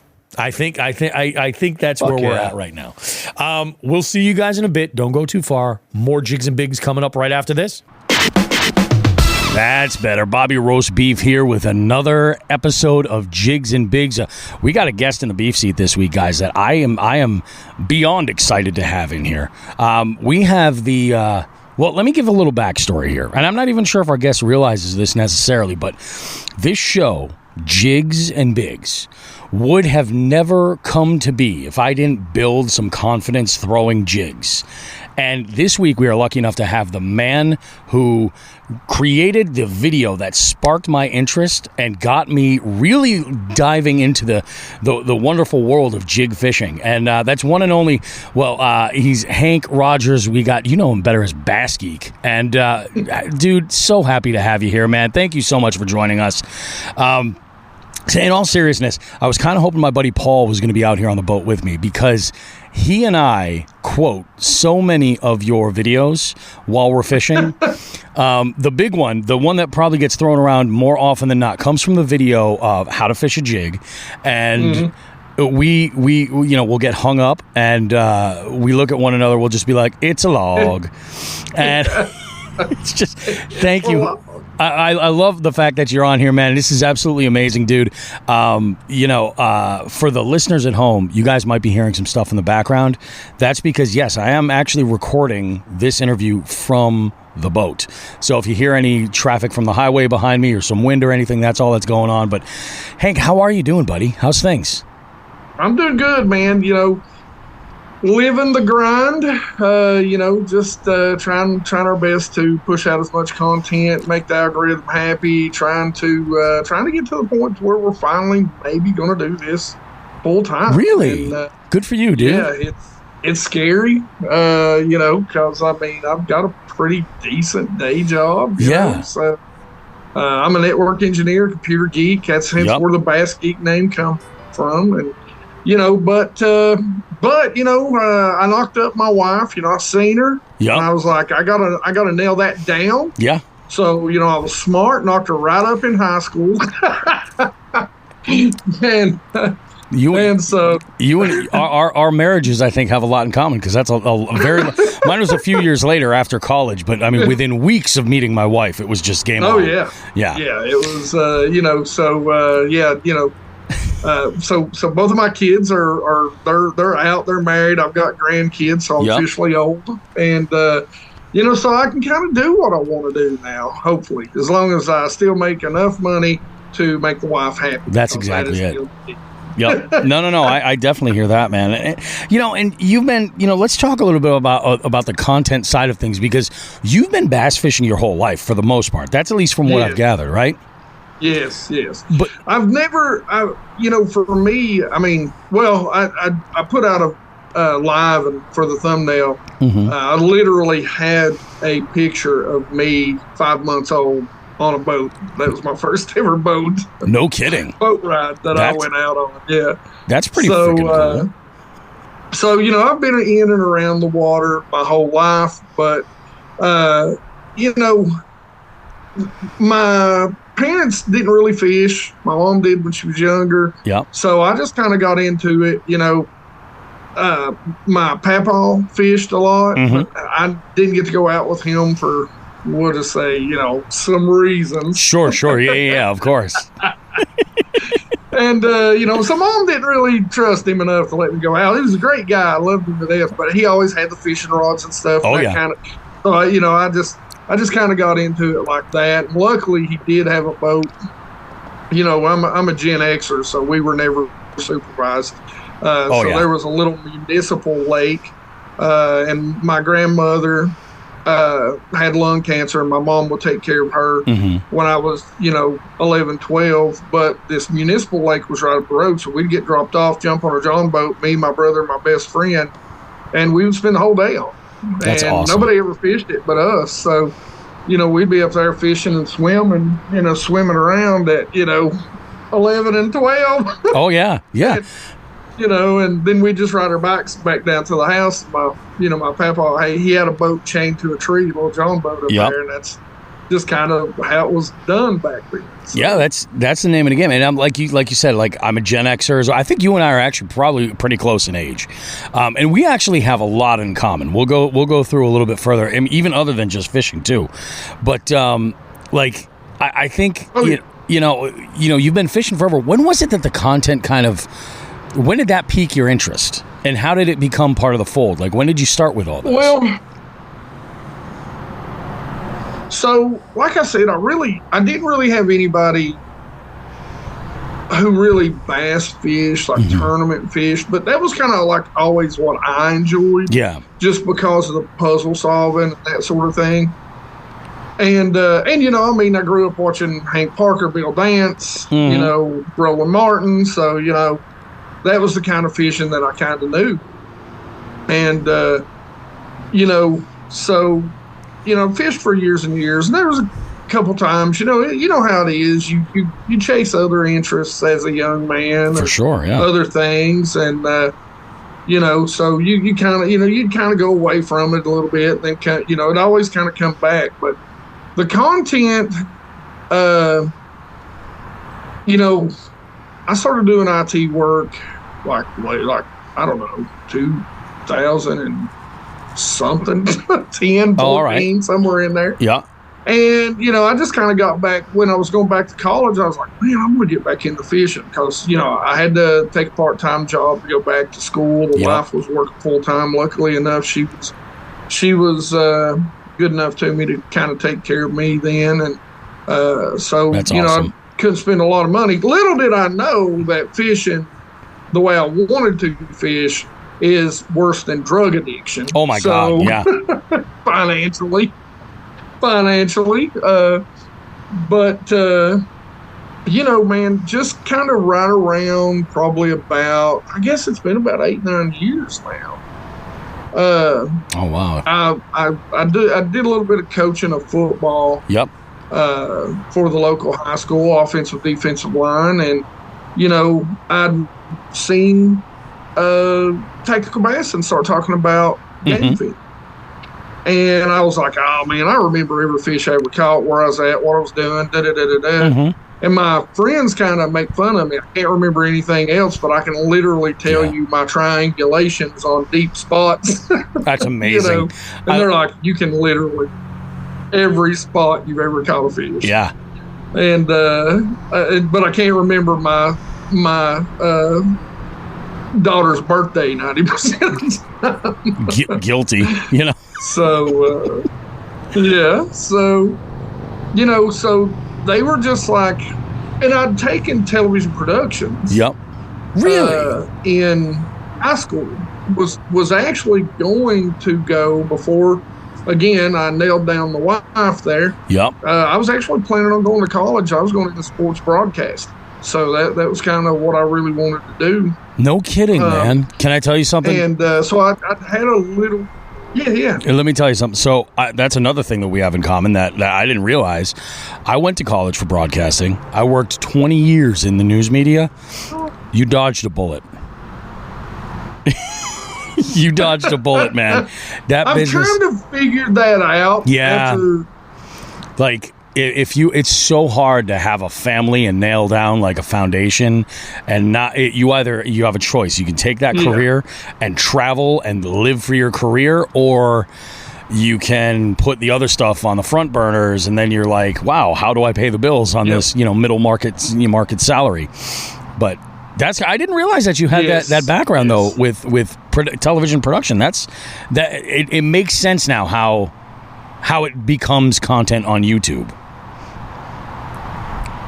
No, yeah, and it to be honest with you, after I graduated high school, and like I said, I had to kind of take care of some real life things, and just so happens one day I seen Tactical Bassin talking about getting a GoPro, and they're like, oh, it's like game film, so that piqued my interest. I was like, game film. I was like, I coach football, watch a lot of game film. I like that. If I can learn stuff, from watching me. So I actually stole the high school's handy cam, strapped it to the back seat of my boat. Yes. After a game one night. And, this is like right when the A-rig hit real big. Oh, okay. And, so I go out, and I'm throwing A-rig, and the first time I catch a fish, I catch a double, two smallmouth is my first ever catch on A-rig. I thought it was the greatest thing on earth. And then I proceeded to not catch another fish for about 8 hours. That's usually how it works. Yeah. Yeah. And so, I was like, well, I've got to figure out some way. Surely, at that point, I've done graduated college. Went back to college as I got older and went into computer networking. And at that point, I'm working. And I'm like, well, surely there's some sort of digital editing software out there, at this point, because, when I was started, I mean, it was, high 8, reel, VHS. 3/4 inch tape. Yep. Oh, yeah. Yeah, it was tape. Yep. So, you sitting there with 2 tapes and toggles. And a razor blade and some tape. Yeah, that was yikes. Yes. Mm-hmm. And so, it wasn't all this fancy easy stuff.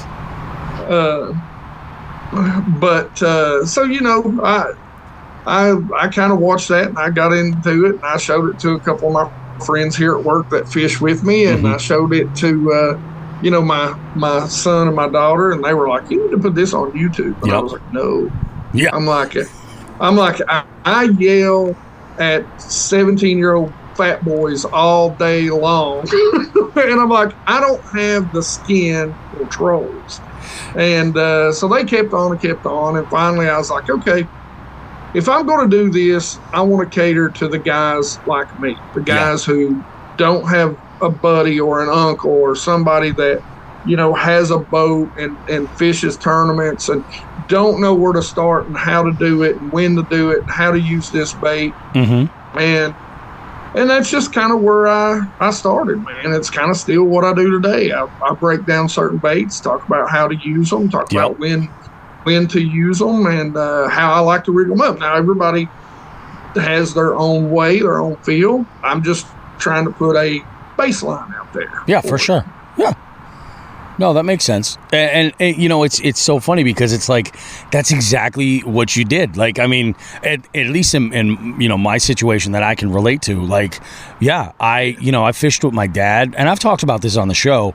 My dad, like, we fish now, like the boat that I'm in, I bought specifically to fish with people. I love kayak fishing. It's kind of something I've always done, but I wanted to develop this to fish with other people. And I've been going out every single week with my dad. And what I realize is, he really does not love artificial baits. He's a live bait kind of guy. and that's how I grew up fishing. So for me, it was like when I got back into fishing, thinking I needed a hobby that was cheap. What a freaking joke that is. Yeah. I started with it, and I said to I said to my buddy Paul that I fish with often, and I was like, I kind of want to experiment a little bit more, but I don't know anybody who actually knows this stuff. And that's when we stumbled on a handful of channels. Now, like, he would watch a different sort of, he was big on watching and following like Roland Martin and stuff like that. He's like, this guy's been fishing for this amount of years. Of course, he's got to have all the knowledge and everything else. Yeah. I was a little bit more like, I kind of want to take a little bit more of a wider scope. So, like, I got introduced to guys like you and like Debo and Milliken and then like, even a handful of the Googans early on too. Yeah. And that kind of stuff, number one, I found it way more interesting to watch than like tournament fishing. Which, and we can have a conversation about that in a minute, but I'd love to have you on the guest host or on a round table specifically about the topic of tournament fishing and the real audience in there and everything. But that's a whole other. You're going to get me in trouble if we start talking about that. I feel like I've already kind of blacklisted myself with sharing my opinions about some of that stuff sometimes. I know it's a touchy subject for folks, but it is what it is. But I went and I looked at other folks that were putting their stuff out there so I could learn specific techniques. And then it all started for me with a subscription to Tackle Grab back in the day.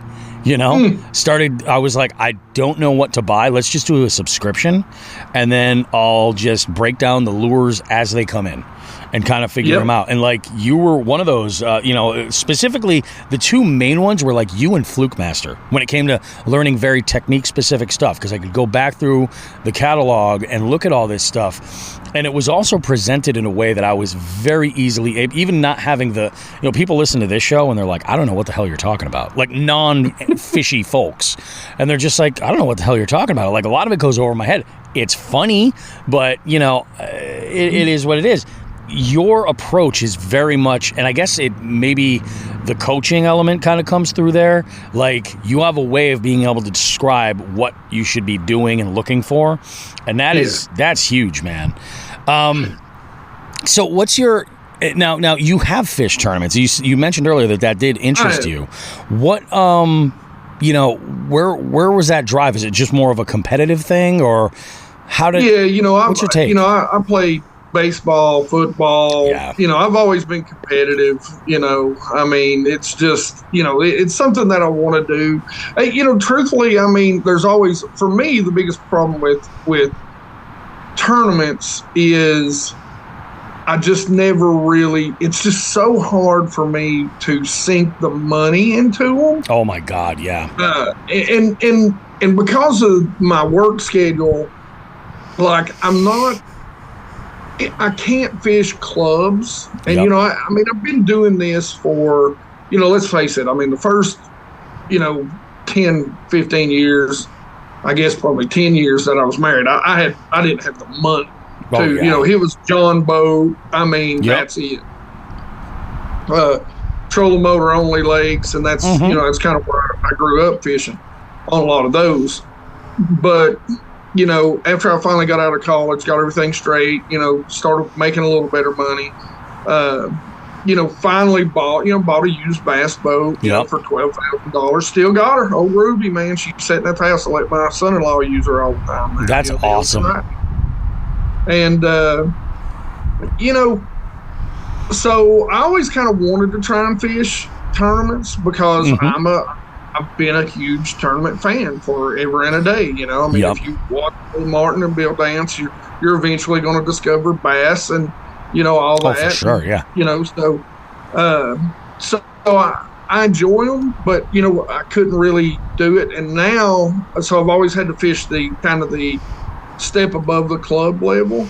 Gotcha. And which is a little more expensive. Your BFLs, your team, your local bigger team trail tournaments, that are 4 or 5 tournaments a year. And, I quickly discovered I suck at them. They're humbling. They're very humbling. Because, for me, and you know what? this is what doing YouTube has really taught me, is that I'm not like a 2-3 bait guy. I'm like I get so bored fishing the same place, or the same bait. Like I'll go out and sure, man, I've got these 2-3 lakes that I fished ever since I was a kid, and I know where to go, and I know what the bass are doing, and I know I could throw bait A, B, or C and catch them. But then I'm like, hey, man, I've seen this bait over here the other day. Let me pick up some of these. Let me try this. What if I tweak this? What if I do that? What if I? And that's kind of where I discovered that's what I really enjoy about fishing. Yeah. Is, to me, catching them on a new bait that I found and thought, man, this is really going to work in this situation for me, I think. And when you go out there and catch them, that's as good as winning, any tournament trophy locally that I can imagine. 100%. I get so excited. Yeah, I agree. I love looking at a technique and saying, like, because to me, that's the challenge. I hear a lot of folks that will say, like, I like doing tournaments because it's a good measurement of my skill level. It's a great way to, go up against other anglers and figure out where I sit in that. And I have my own opinions on that too, because like great anglers lose tournaments.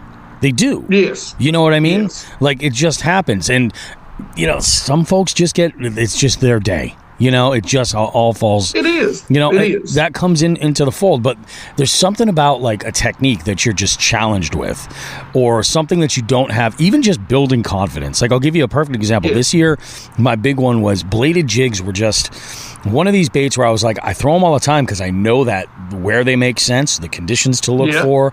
I know that they get bit.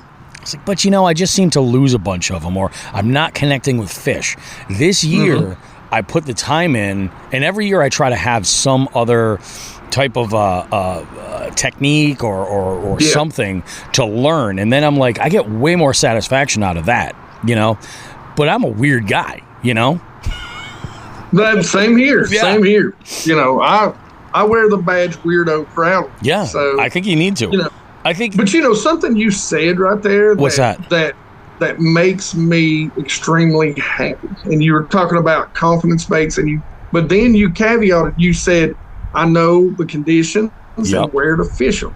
I tell people all the time, I hate the term confidence bait. Yeah. And because so many people look at you and say, well, how do you gain confidence in a bait? Well, you just leave all your other baits at home and you pick that one rod and you go out there and you throw it. No, do not do that. I'm going to tell you what that's going to get you. That's going to get you least amount of confidence in that bait. If you're throwing it the wrong way at the wrong time in the wrong season, the first thing, if you want to take up bass fishing, the first things you need to learn is what types of bodies of water that you're going to be fishing. Go research those bodies of water. Yep. Go find out. Get out on the water and just ride around and look at the cover, look at the structure. Yeah, sure, throw a line. But if you're going to pick up anything, pick up a Texas rig. Just throw it for fun. Yeah. But, that's going to keep you from getting hung up. It's a nice worm. You're probably going to catch a bass on it. I mean, 90% of the time. But confidence baits, I swear, I was just having this conversation with lowbrow fishing.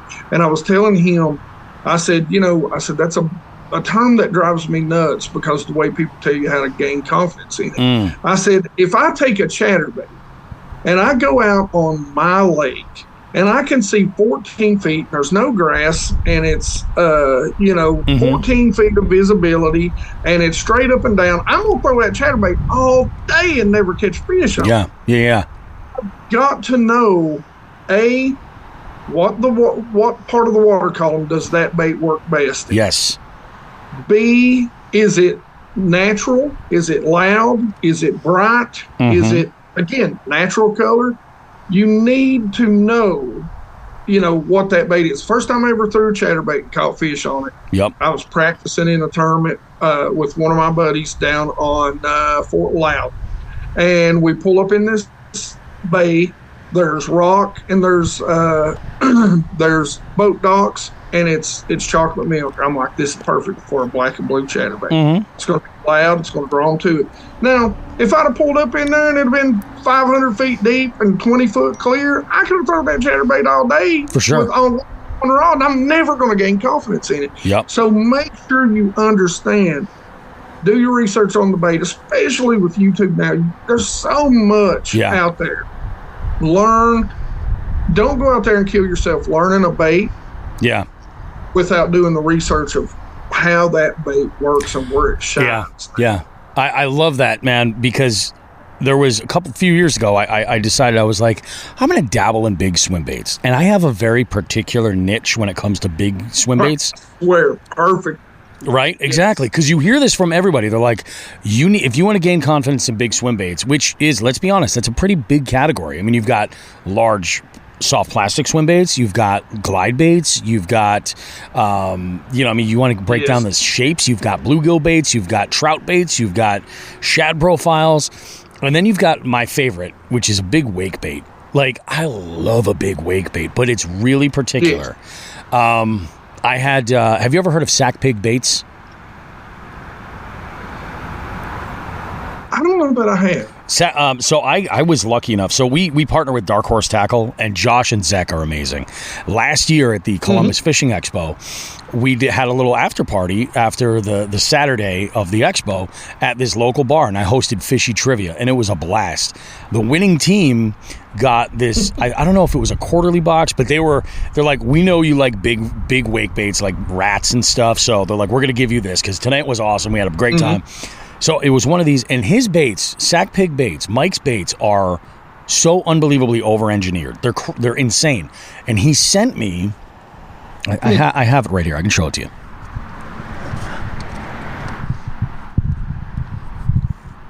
I've never been able to do this before on the show. grab a combo and show you. Take a look at that rat. It's beautiful. It's absolutely amazing. Yeah. I've had it for like a month now, and I would say I've only been out where I've had conditions where I feel confident, where the wind is right, the cover is right, things that I'm looking for. Lots of times I'm looking for grass, submerged grass, where I can just run it over and just cover water that way. It's slow, but it performs, and it's just one of those things where, like, you got to go. But I hear, like, in the big swim bait world, like, everybody says it, take that one rod and a handful of baits and just go out. And I understand that that is one method of doing it. If you don't have the ability to do the research beforehand and you're going out completely blind, that's how you're going to eliminate a lot of dead water and stuff. But you can save yourself a ton of headache by knowing when to throw a specific size bait or color, or whether you to throw a glide or a single hook, soft plastic or something. Like, you can really kind of dial that in and get more, I guess, comfortable with it if you pay attention to the details. And I think that's part of the puzzle. We don't always get it right. Sometimes you look at something and you're so hyper fixated on this one detail, but maybe there's this glaring element you're ignoring. That's part of the learning process too, Yep. It's crazy. Yeah, and I mean, you're right. I love your breakdown of the conditions of when that works, because that is such a key. I tell people all the time, and I use a lot of times, I use big swim baits. I'm like, if you want to go out and you want to learn how to throw a big swim bait, like, wait until there's some chop on the water. I said, always think about a hard swim bait the same way you think about a hard bait. And even though they look very good in the water, in the end, they are not natural. They do not look as natural as a soft plastic. Yep. And so you need some sort of cover, some sort of structure that can obscure the sight of the bass, so they have to react to it. You need some chalk on the water to break it up. You need some color to the water to break up the profile. You need a low sky, something to that effect. Those are the days. Don't go out on a bluebird sky. Yeah. I don't care if it's a natural, dead slick calm, 10-foot clarity, and start throwing a giant swim bait. Now, I always say, let the fish. If you can Carolina rig a buzz bait and you're stroking them, you are doing it right. Yeah. If you're putting it in the boat, hey, that's what it is, Show them something different, I guess. For the most part. Yeah. Yeah. But for the most part, a Carolina rig buzz bait will not work. Yeah. I'm going to rig that up, Hank, and I'm going to make that, we're going to call it the roast beef rig. That's what we're going to call that. Carolina rig a buzz bait. That is awesome. Oh, that's great, dude. One thing I do want to I want to ask you about, because this is one of the other things that we have in common. Music's a big part of your life. You're a musician. Yeah. Yep. You played bass primarily, right? I did. I played bass. Again, this was one of the things which, oddly enough, I always tell people I just had the pronunciation wrong. Yep. So there you go. My calling was bass, but I misunderstood the reading. Yep. So, but yeah, I played bass in a little grunge band for about 5 years. That's really awesome. enjoyed that. Play a little bit of drums. I can hold a beat. Nice. You don't want to hear my feels. I'm a drummer. I've played drums. Yeah. I only picked it up, I think, in like my early 20s. And I played in a bunch of different types of bands and everything like that. But I'm mainly a pocket drummer. So when it comes to technical metal or anything like that, I'm not your guy. Yeah. I'm not your guy. No, right. But I could sit in at a blues jam and feel pretty damn comfortable. Yeah. And it's the thing that was for me.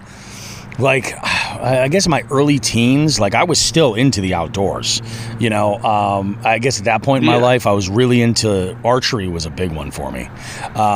And then it was music was the main, music and girls were the primary deterrent, which I was like, I guess I'm not going to do, let's put the bow down and let's pick up some drumsticks or something, years later.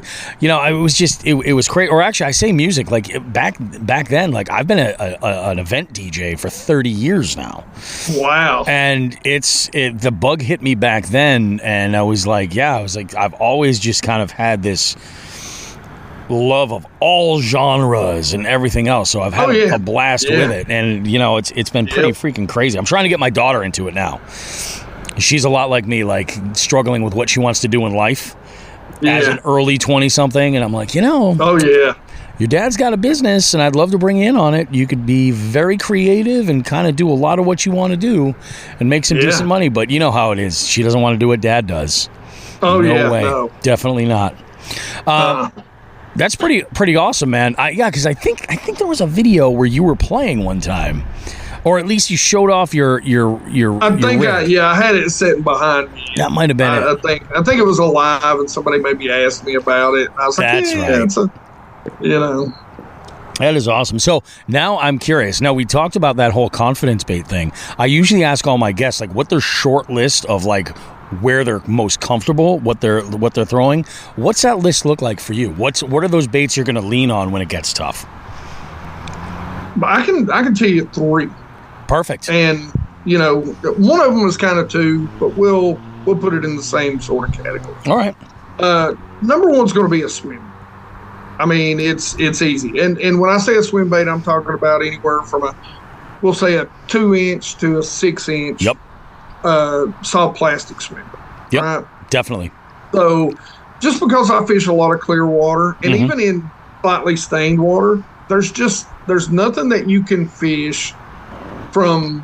I know how to rig them up, certain ones as wake baits, so I can fish it literally as a top water to a bottom bouncing bait. Oh yeah. So I can cover so much water with it. I can fish it at any level of the water column. And what else looks like what they're eating than that? Yeah, it's perfect. And then you got to follow that up really with a jig. I mean, a jig, you can take an Arky style jig and you can fish that bait pretty much any way, anywhere, anyhow you want to fish it. Yeah, it's true. I've not figured out how to fish it on top yet, but I can fish it pretty well. I can swim it, I can hop it, I can pop it, I can drag it. I can fish it through about anything that I want.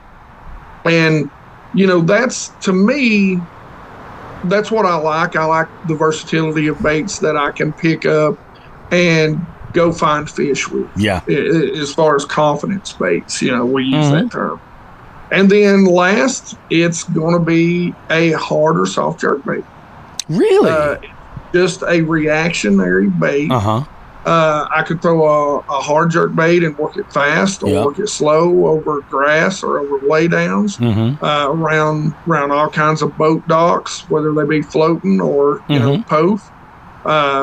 I can take a soft jerk bait, which is super natural, work it 100 different ways. You know, you can rig it. You can rig a soft jerk bait on a shaky head and make it look like it's a feeding bait in beds. You know, there's so many different things you can do with that bait. And those are 3 baits that I have more than one rod dedicated to at all times in my boat. Yep. What's your jerkbait setup like for when you're throwing, or we're having multiples? Like, what's that array look like?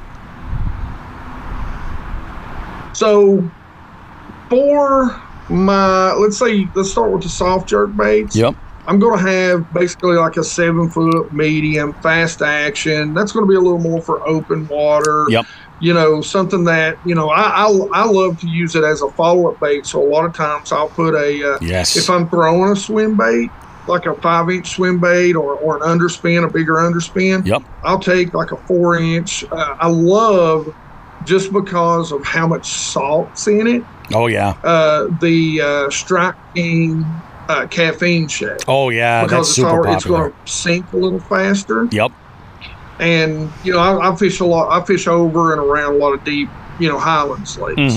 But a lot of times I can take that swim bait, and if I'm getting bites on it but no commits, I can take that bait, zoom it out there, let it fall, and then twitch it up like a dying shad. So if they're hitting it, you know, these bass, they're smarter than we think, but they're also pretty dumb. Yeah, exactly. So, you know, they'll just think they've hurt that swim bait as it's going by. And a lot of times you can follow up and catch a few. Oh, yeah. But, you know, now if I'm fishing that same bait, or say like a Zoom fluke or something around laydowns, then I'm going to go with like a bait caster of some sort, you know, a medium fast to, you know, a medium heavy. Fast. Probably if I'm fishing a medium heavy, if I really think I'm going to have to pull them out of a heavier cover, it's probably going to be a little more of a medium heavy mod fast, because I need a little bit of tip to get it over there. Sure. But yeah, so, you know, there's that. And then pretty much with a jerk bait, gosh, a hard jerk bait is so size specific. You got to have a good reel to cast them a long way. Yep. Especially in the clear water I fish. So, you know, and probably two of my favorites that I found on that, probably my favorite is like the Lew's Custom Pro, I think is what it's called.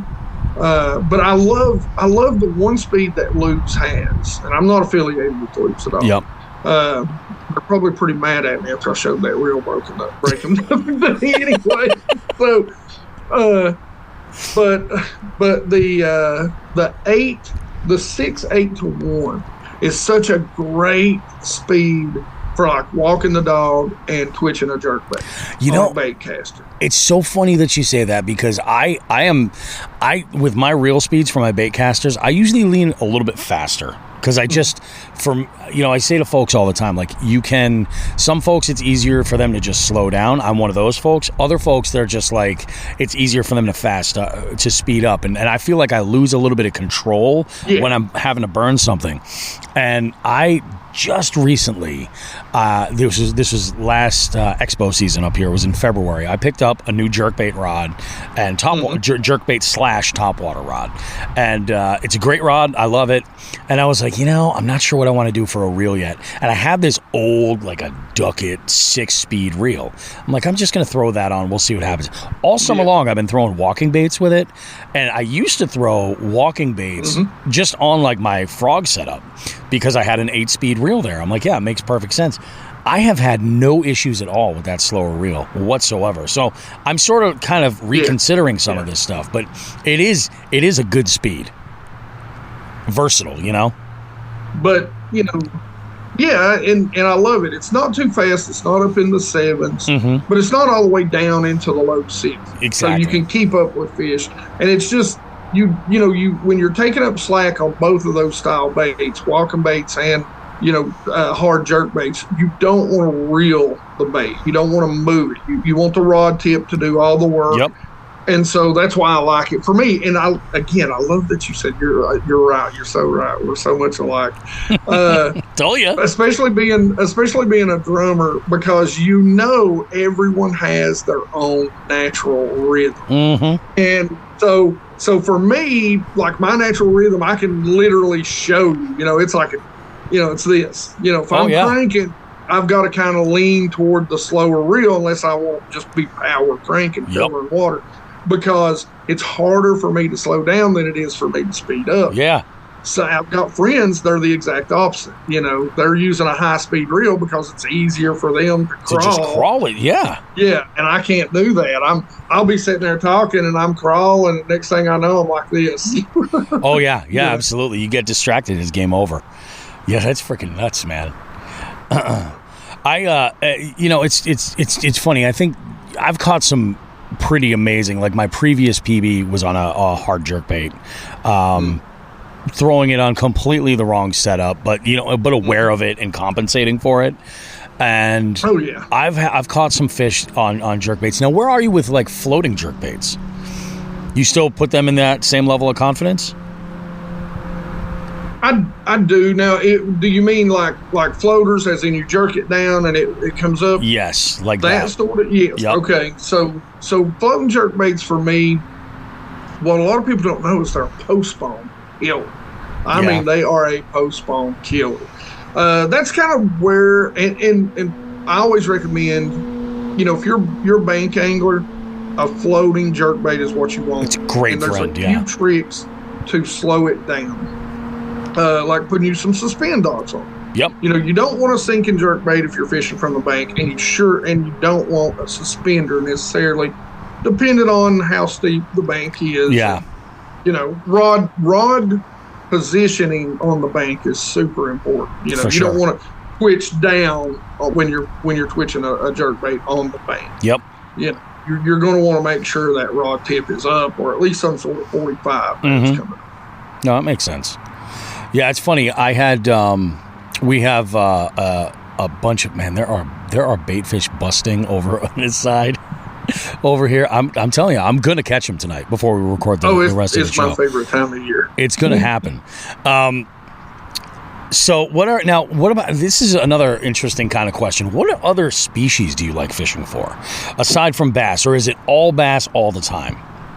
For me, most of the time it is bass. Now, we did a little crappie fishing the other day, crappie, whatever you call it. Oh, yeah.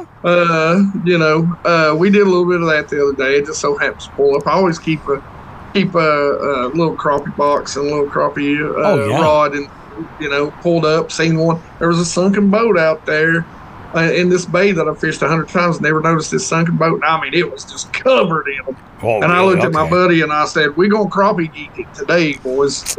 Hell yeah. That's badass. I say that because one of the things that Jigs and Bigs does is one of the things I've always wanted to do was to kind of engage with listeners and guests in a way that's really unique. And I was like, I should do some kind of online tournaments or something like that. And we do twice a year now. We're doing an online nationwide bass slot limit tournament. So it's only fish between 12 and 17 inches that count, and it's like a catch them all. So it's a lot of fun. This next one is October the 12th. It's all on Fishing Chaos. I'll get you the info. And we're raising money for Breast Cancer Research Foundation. And we're hoping to have a really good turnout. It's been slow, but I know how it is with a lot of these tournaments. People like to wait till about a week or two beforehand before they commit. Yeah, they're just like, haha, look who's in. So we do that. But one of the things that I've been doing every single month, and we've been doing this since we started in like late 2020, or I should say in the fishing season, like summer of 2020 is when we first started. And it's adapted, but we created a multi-species scavenger hunt style tournament. So that's cool. We took like the top 20 different species across the entire country, and you get a point per species that you can catch. And we're slowly kind of like adding some stuff in to make it interesting. I've been, I started out, I don't think I've won. I've placed in the money a couple of times, but I've just been getting my ass kicked the last couple of freaking months. And this month is no different. So I'm out here right now. I'm looking for a pike, and I'm oddly enough looking for a rock bass. I've been killing it with everything else. April was like the best month for me, but I asked that because I always find like you'll talk to some bass anglers and they're like, oh, if I hook into a bowfin, my day is made. Or, like, I'm a big one with like pike and pickerel. I love catching them. I absolutely love catching them. But yeah, crappie, you can't go wrong. If you can cook it, like that's a win. Yeah. No, I do. There's a ton of hybrid and striper around. Yep. And we were on a lake. We were on Norris, and it's got a great striper population. And I was out there catching like anywhere from 8 to 20 pound striper on 8-pound test line spinning rods and a little jig. In a video, because I was out there kind of trying to learn, because that's one of the tournament lakes, locally. And, so I'm out there trying to learn, find some things, look at some things. And, that lake seems like they always fish that lake earlier in the year. So I was out there, from like February through March. And, man, gosh almighty. I think the biggest, I caught a hybrid out there, a trophy hybrid. And I think he was like way over 13 pounds. And I caught like a 14, or maybe it was an 18-pound striper. And it was all like on spinning gear, 8-pound test line. That's the best, man. You feel at that moment when you have a fish that size, like, I'll give you an example. This last April, I caught a 24-inch brown trout on BFS. Yeah. 4-pound leader. Unbelievable. Like, my heart was pounding out of my chest when I landed that fish.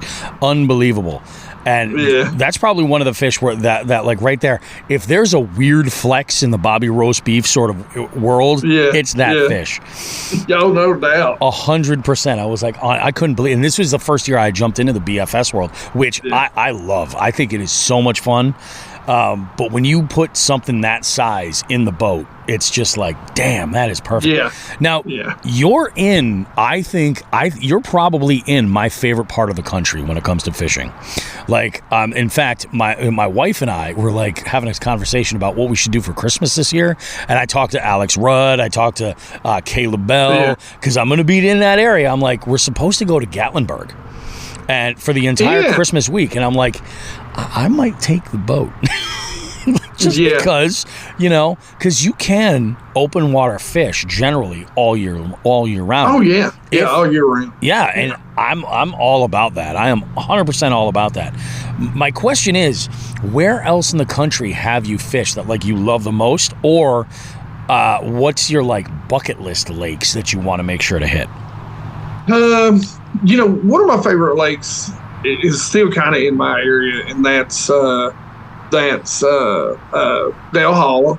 Now, I've fished several lakes in South Carolina. North South Carolina's got some great fishing, especially those spotted bass lakes down there. Hartwell, those lakes are incredible. And I hope to get to go do a little bit more of that. I can't. That's sort of the plan, when we do make the crazy jump. Yep. But, I've never got to go up north, and really, because there is such a good smallmouth population on the lakes that I fish locally, like Cherokee, South Holston, those lakes, Norris. But I want to go catch some northern smallmouth. Oh, yeah. Those real footballs. I caught, one of my personal bests was over 5-pound smallmouth, and he was 24 inches long. Really? That's a big fish, Hank. Yeah, and and I was talking to Ben Nowak, and he was like, that thing would have been 9 pounds up here. Oh yeah, yeah. So it was barely over 5 down here. I'm going to have the opportunity to fish the St. Lawrence middle of next month, and that's what I'm really looking forward to. Yes. Yeah, because that's one of the bucket list lakes right there. Oh yeah, we have decent smallmouth fisheries right around where I am in Massachusetts, but like. If you catch a 17-inch smallie, an 18-inch, or a 19, I mean, that's great. Very few people do I know that are hooking in the 20s and beyond regularly. Yeah. It might just take a little bit of time, but... So what does a 17 weigh? I would say a 17 around here probably goes about 3-ish, something like that in that ballpark. It's a good fish. We'd probably be, depending on how time of year and how chunky. Yeah, it'd probably be like 2.5, 2.25. Yeah, where I'm at. Oh, all right, okay, all right. And it also depends on the body of water too and what they're eating, because there's reservoirs that are up here where they're just tanks, just absolutely huge, and they're just round. And then you get these river smallies that are a little bit more sleek. But there's just numbers of them, and I think they fight pound for pound way better than some of the other like stillwater fish. It's absolutely nuts. Oh, smallmouth are so fun. I dropped a short. I think it was today. I don't know. Anyway, and it was me catching. I think it was a 3.2. I think he was like right at 19 inches. Oh, that ain't bad at all. Nice. Yeah. My PB smallmouth is 17.25. I caught it out in Cape Cod. Like, there's a bunch of small kettle ponds out there, and one of my buddies, actually the old co-host on the show, Sean the Fisherman, and I hit one of these spots. And we just went. I think we fished like 5 different spots in an entire day. It's like a 3-hour drive to get there. Just splash the kayak, send it, and on BFS. And we happened to roll up to this one bay where there were just a bunch of smallmouth beds, and I was throwing a tiny, what was it? Like 3/32 ounce tungsten jig with a small craw on there, and it just kept getting smoked. I just landed on the bed again, 4-pound test. Unbelievable. It was just out of this freaking world. But yeah, I could definitely see that being quite the bucket list sort of spot. Oh yeah, man. I want to get up there and get a hold of some of them footballs, man. Oh yeah, that's the one thing I think is fun. Big. I've got a pretty big lake, in Chick. Just kind of 2-3 hours down the road. So I'm close enough where I can go catch big largemouth, and I'm lucky enough. I mean, there's definitely the good thing about 2 of the lakes that I fish, Watauga and South Holston. South Holston's kind of dropped off. But I've caught 20-pound bags of smallmouth on those lakes before, and there's definitely big smallmouth lakes around me. Oh yeah, but those are just different. Like, I want to go up there. Like, you don't see 6-pound smallmouth here. Yeah. Oh, for sure. I want to go see that. I still have a little bit of a bone to pick with Chick. What was it? Not this past year, but 2023. My buddy Paul and I, we had never taken like a real trip. Like, let's block out some time on the calendar. We'll go to a destination place. We went out with Caleb Bell, who was absolutely awesome, and we stayed over. There's a tackle shop not too far from where we launched called Talk and Tackle. Great shop, like unbelievable, and they have lodging. So we stayed there, and we're just talking with a bunch of folks that are coming into the shop, and some other folks that were staying there as well.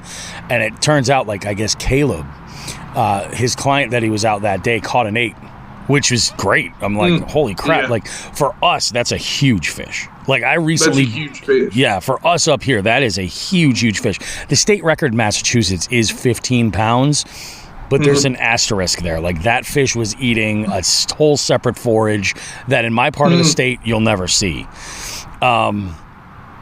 This past spring I caught a 7 up here, which is enormous for Massachusetts.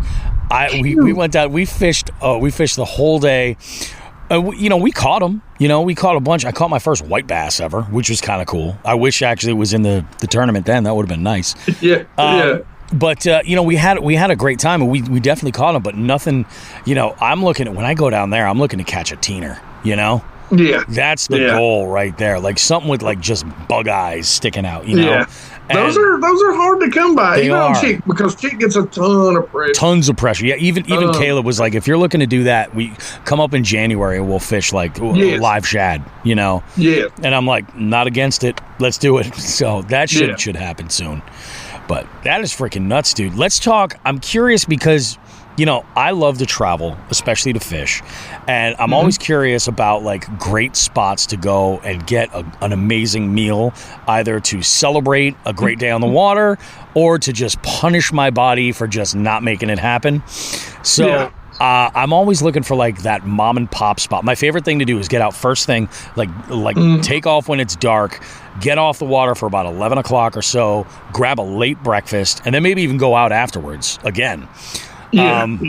Where would you recommend? Like, where's the best spot to do either a late breakfast or an early lunch? Like a mom and pop? I don't know. Well, if we're talking about my home lake, God, and I just went brain dead. What is the name of that marina? It's not Spring Creek. Oh, it's not. You don't have to blow up Lake X. No. It's South Holston, and there's a marina right by. Oh my gosh, what is the name of that marina? I can't believe I can't think of it right now. But if you put in a place called Observation Knob, we lovingly refer to it as Ob Knob, and there is a marina right to the side, and they serve breakfast. Oh. I mean, homemade biscuits and gravy. Holy cow! Cannot believe what is it? I can't. Spring Creek is just screaming in my head right now, and I can't think of the name of that marina. But and they have wings, great wings. Really? Okay. Yes, during lunch. So if I fish up there during the summer, and beer. So checked all those boxes. Wonderful. Yeah, it's wonderful. That's perfect. It's so funny too because it's like. I'll never forget. So I think we fished on Saturday, and then on Sunday, we just took the day to kind of like travel around Tennessee. Like we had breakfast in Chattanooga, and then we went to Nashville just to say that we did it. Made stops along the way, found some spots because we're like, hey, we've got our licenses. Let's stop and bank fish this creek or fish such and such. We had a great day, and then we just drove through the night back up to New England, which was a mistake. Oh my God. But it was we had ourselves a real good time doing it, and when we were in Chattanooga, that's what my buddy's like. So hey, what should we grab for breakfast? And I'm like, hey, what do you have when you're in New York City? He's like, bagels. I'm like, yeah. I go, you know what you have when you're in Tennessee? Biscuits. I'm like, so I just Googled the best biscuits. That's right. I forget the name. It may have been a chain. It very well may have been a small chain that we landed at, but I'm like, it was a home run, and I'm not mad. My wife was tracking me on Life 360. She needs a life. She goes, hey, I don't think they'll be great, but could you bring some biscuits home? I'm like, I can. I did also buy some coffee while I was there as well. I forget the name of the place. But we talked about it in that episode, and it's like, I think in that part of the country, yeah, that's what I'm looking for. I'm looking for biscuits and gravy. Although wings and beer, that's... biscuits and gravy. That's what I'm saying. And listen, you go, you really get out in the country, and what you do is you take some canned diced tomatoes and you pour in that biscuits and gravy. Really? Ooh, dog, that's good stuff. Really? Okay. Oh, yeah. See, and I'm a tomato fan, too. Like, one of my favorite sandwiches in life is a thick slice of hot house tomato. It's got to be sausage gravy. If anybody's making good gravy, it's got to be sausage gravy. For sure. Yeah. Yes. You know what? I might make up a batch. Just because. I mean, because I might be a Yankee. It's worth it. But your boy can throw down in the kitchen. He can. I like to dabble. Yeah, maybe I'll make biscuits and gravy this week one day. I don't know. Let's see, what else do I have for? Oh, Hank, this is the question I'm looking for, and I'm always very interested about this. And this is kind of the last one. I always end on this one. What is your it's sort of a two-parter. So I want to know, like, the story of, like, that you're most proud of when you're on the water. So this is like the story where if you were at an event or something and you met someone and they're like, oh yeah, I understand you do some fishing. What's that go-to story that you're going to lead with? And then the other one that I want is like the epic fail where it all went to shit, you know? And That's the hard one. Because everybody's got a million of those. Oh, that one's not hard for me. It's, the epic fail I don't want to tell. But, the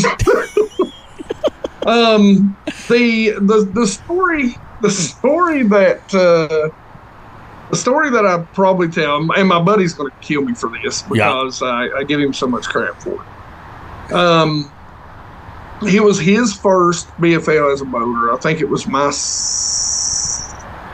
first or second year as a co-angler. Oh, all right. And I didn't have anybody to practice with, so I decided to go out. And we were on North Lake, and I decided to go out and practice, just by myself. And I go and I pull up on this area, and, I'm graphing. And I had a buddy kind of give me, and this goes to tell you can't catch other people's fish. You got to do what you do. Oh, yeah, for sure. And, I tell my buddy's like, man, I was doing this and I was doing that, but now I'm in the lower end of the lake, a little bit farther south than he was, and he had a little bit of color to the water where he was at. Mm-hmm. So I just couldn't get anything going. Real cold that morning, real cold. Didn't get above freezing until I think noon, and finally I pull up on this spot. And I see a bunch of shad. I'm like, okay, I got to stop doing this. I got to go do what I do. I got to go find the shad. I got to go pick up a swim bait. I got to go do what I do.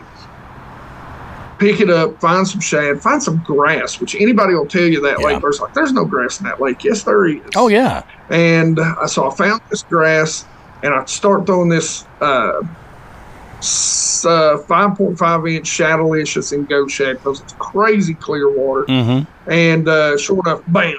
I get nailed. 5 pounds small. Put him in the live well because I know there's a school of them out there. Throw out there again, reeling it in. Bam, 5.2 smallmouth. Put him in the live well again. Yep. I'm like, holy cow! I was literally so excited that I thought my live wells were froze up. And I remember I had the camera going. This is I got this video. But I forgot to hit record on the second one. So I was all to pieces because, I'm catching back-to-back trophy smallmouth. Oh, wow. Yeah. In my area. And so I go back, I look at the camera, and I go, you know what? There's probably 30 smallmouth sitting out here this size, and I'm just going to sit here and stroke them because my boater's not going to believe me anyway, and he's never going to come down here unless he already knows. Yep. And I'm like, so whatever, I'm just going to go have a good time. And then I stopped myself, and I'm like, you know what? No, Chris is fishing his first tournament. So I know Chris is fishing. I call him up, and I'm like, Chris, get down here. And he comes down there. I show him where it's at. I show him the lineup. I show him the fish. And the tournament's the very next day. And I'm like, dude, you'll win this tournament right here. I'm like, don't leave it. I'm like, if they stop biting, like, just pull off, drop an anchor overboard because they can't come within 100 yards of you, and eat a sandwich and some chips. Don't leave. Exactly. You'll catch 5, and you'll win this tournament with 20 pounds. Or because it only normally took about 17 pounds, 16, 17 pounds. I said, you'll at least put 18 pounds in the boat right here. And so that was my happiest. One of my happiest days. However, my buddy Chris never went down there. I gave him the baits, I gave him the heads and everything, and he never went down there. He went up the lake and he zeroed, which he deserved. Oh, wow. So, but I knew that I had found the winning fish for that tournament. Oh, for sure. Yeah. And if I'd have been a boater, I would have walked away with that because they were there the next day. The most embarrassing. Oh, yeah. We'll say the most embarrassing.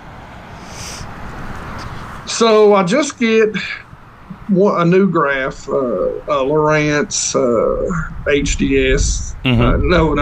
What was the next? No, an HDS. What was it? It was oh gosh, it was before the HDSs. Anyway, just got a new graph. Side down imaging. I'm tweaking it out. Yep. My big motor had a leak around the gasket that seals the block to the foot to where the water comes up. Yep. And I just had it fixed. Well, I get out. Oh, no. It's February. Water temps are 46 degrees. Oh, Jesus. Which is pretty cold down here. Yeah. That's really and cool. So I'm tweaking out my transducer, my graph. It ain't working right. I'm irritated. Then I start noticing all kinds of water coming out of my cowling. And I'm like, what's going on? So I take the cowling off. And as I take the cowling off, I've got a brand new, we just got everybody brand new phones for Christmas. Yep. Luckily, I was on the boat ramp.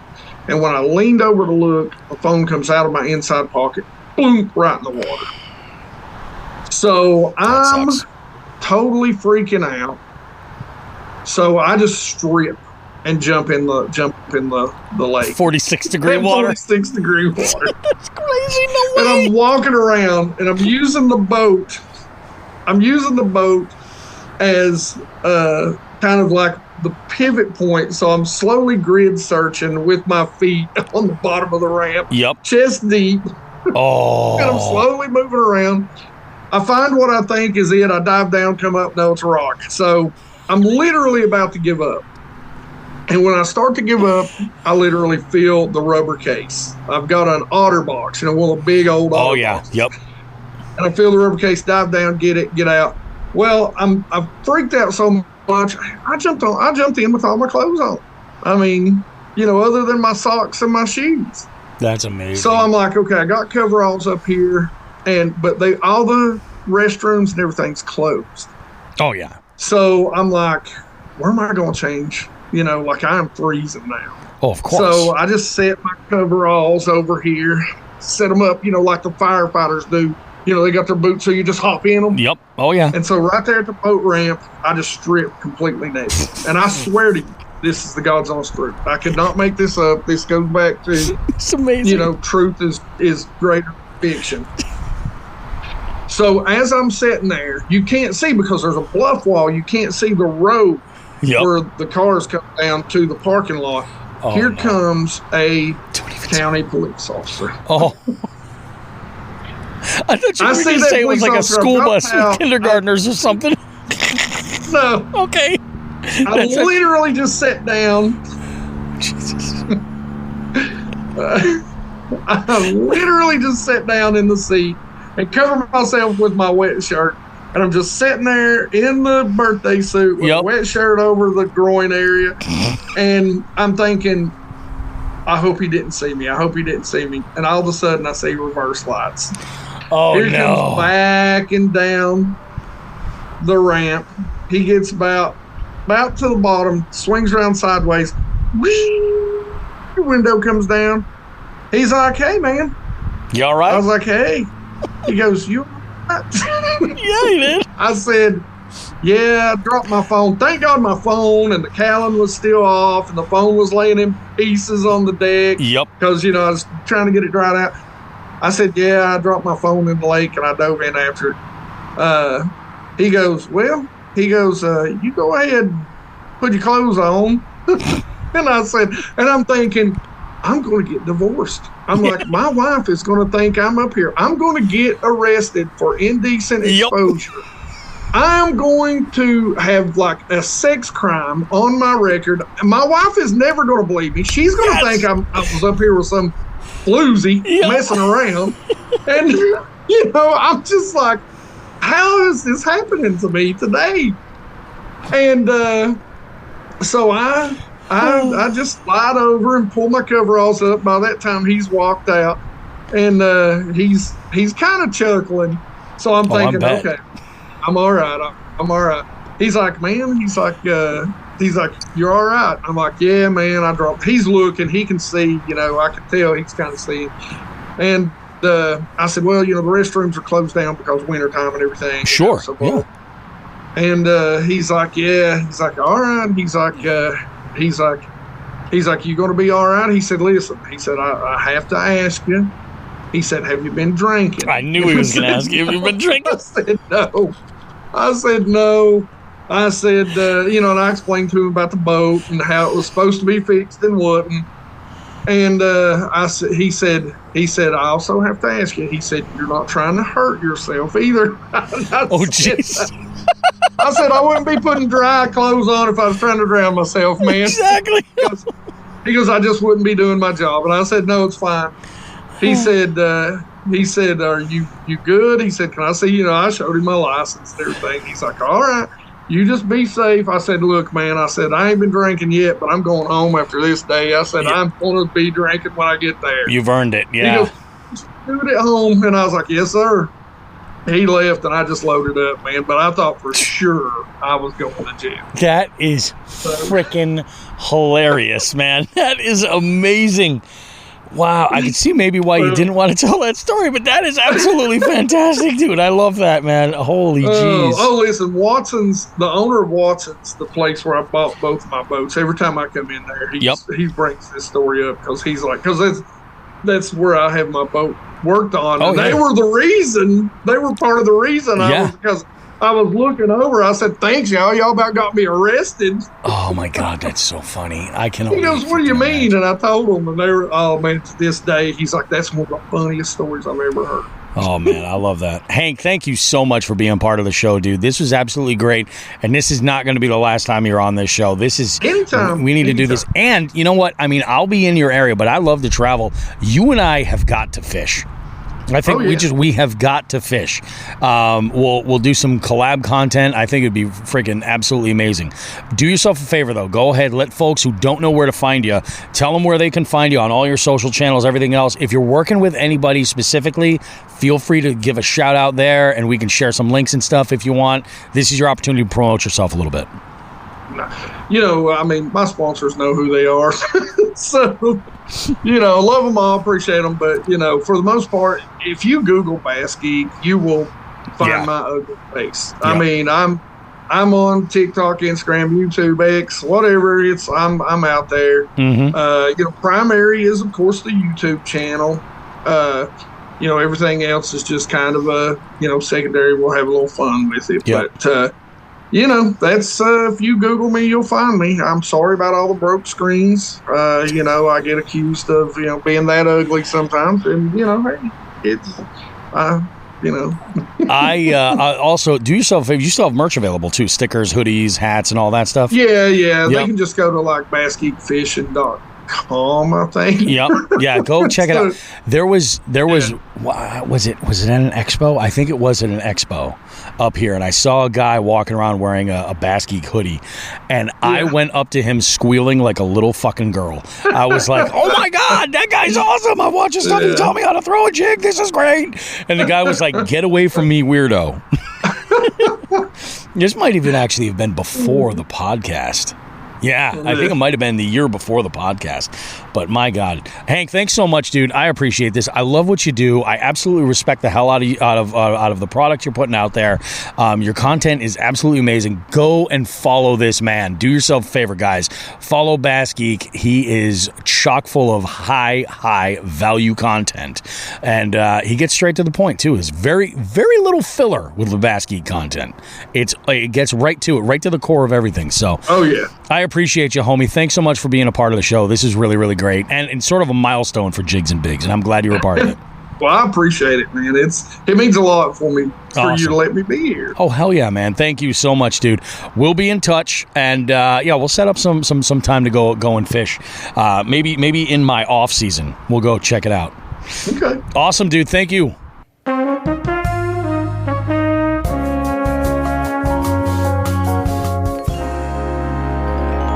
What an amazing interview, man. I am so stoked for what the future holds for, travel and everything, and I'm going to be in Tennessee.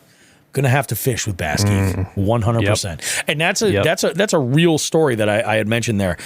In the interview, I had mentioned that it was an expo. I think it was the Springfield Sportsman Show, actually. And I'm pretty sure it was 2018. And there was a dude walking around, 2018, maybe 2019. Might have been 2019, right before COVID. And there was a dude that was walking by wearing a BASSGEEK hoodie, and I lost my mind. I was like, I watched that dude's stuff, man. That's awesome. Because at that point, I couldn't wrap my head around there, people actually buying merch of creators like this. So it was freaking unbelievable, man. That's great. I owe Hank a lot, man. He's really kind of is the one truly responsible for getting that initial pop of interest in fishing and really kind of taught me how to do some shit, and really from there, it's just been unbelievable. What a great conversation too. So I hope you guys enjoyed it. I have some other guests lined up too that are going to be pretty good. In fact, I mentioned earlier some of the roundtable recordings that we're going to be doing with the jig heads. Yep. And of course, if you aren't currently a jig head, but you want to get involved in one of these and check it out for yourself, I highly recommend you guys just go ahead and subscribe. Go ahead and do it over on Patreon. There's a link in our link tree from Instagram. You can get there from jigsandbigs.com as well. Go and check it out and get in on it. But one of the creators that I'm talking with is I would say this is for the fish whistle special. And I would probably put her into the category of like cannabis, like lifestyle specialist. Okay. Yeah, like I really, really like, she's a podcaster. She's got a YouTube channel. She's got, a lot of really, really good content. And it's not like your typical stoner content. This is like, she's looking at it from like a professional angle, like cannabis in everyday life. And she seems to think that this could be kind of a cool idea. So this should be interesting. But like I'm talking about, like I'm working, trying to put that together. And then we have a lot of other stuff. We actually need to start recording these soon. So we'll make that all happen. But Joe, you mentioned that you had something that you had to throw out there. I gotta know. You know what? I was going to. Oh? I think I want to keep it for just the tip next week. Okay. All right. Yeah. All right. That's fair. That's definitely fair. I'll tell you real quick once we get off, but it's going to be a good just the tip. All right. I'm down for that. I like that. So with that said, I think that about wraps up tonight's show. Pretty fantastic show overall. It's nice to have somebody back in the beef seat, and man, what a guest we had this week. So go give BASSGEEK a follow on his social media stuff, and also subscribe to his channel too.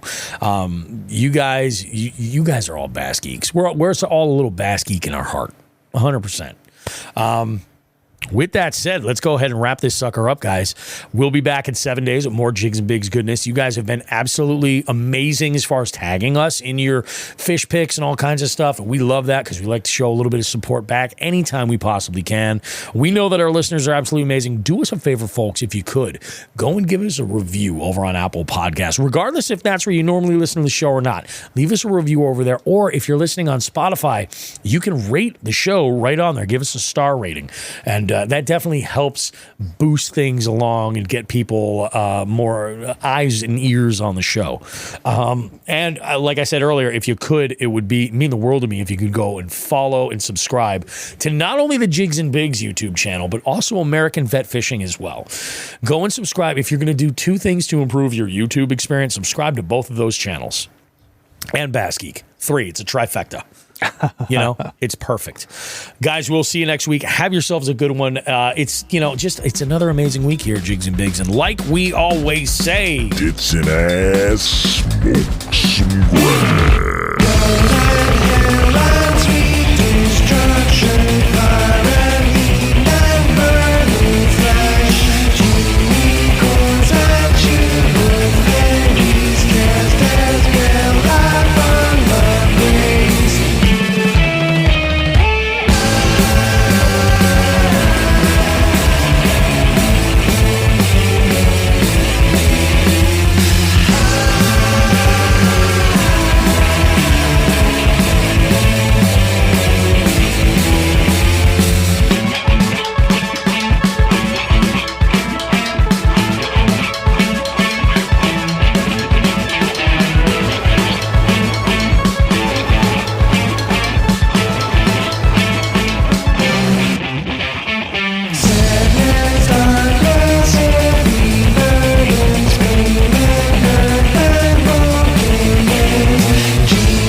Coupling farms, coupling farms, coupling farms, coupling farms, coupling farms, coupling farms, coupling farms, coupling farms, coupling farms, coupling farms, coupling farms, coupling farms, coupling farms, coupling farms,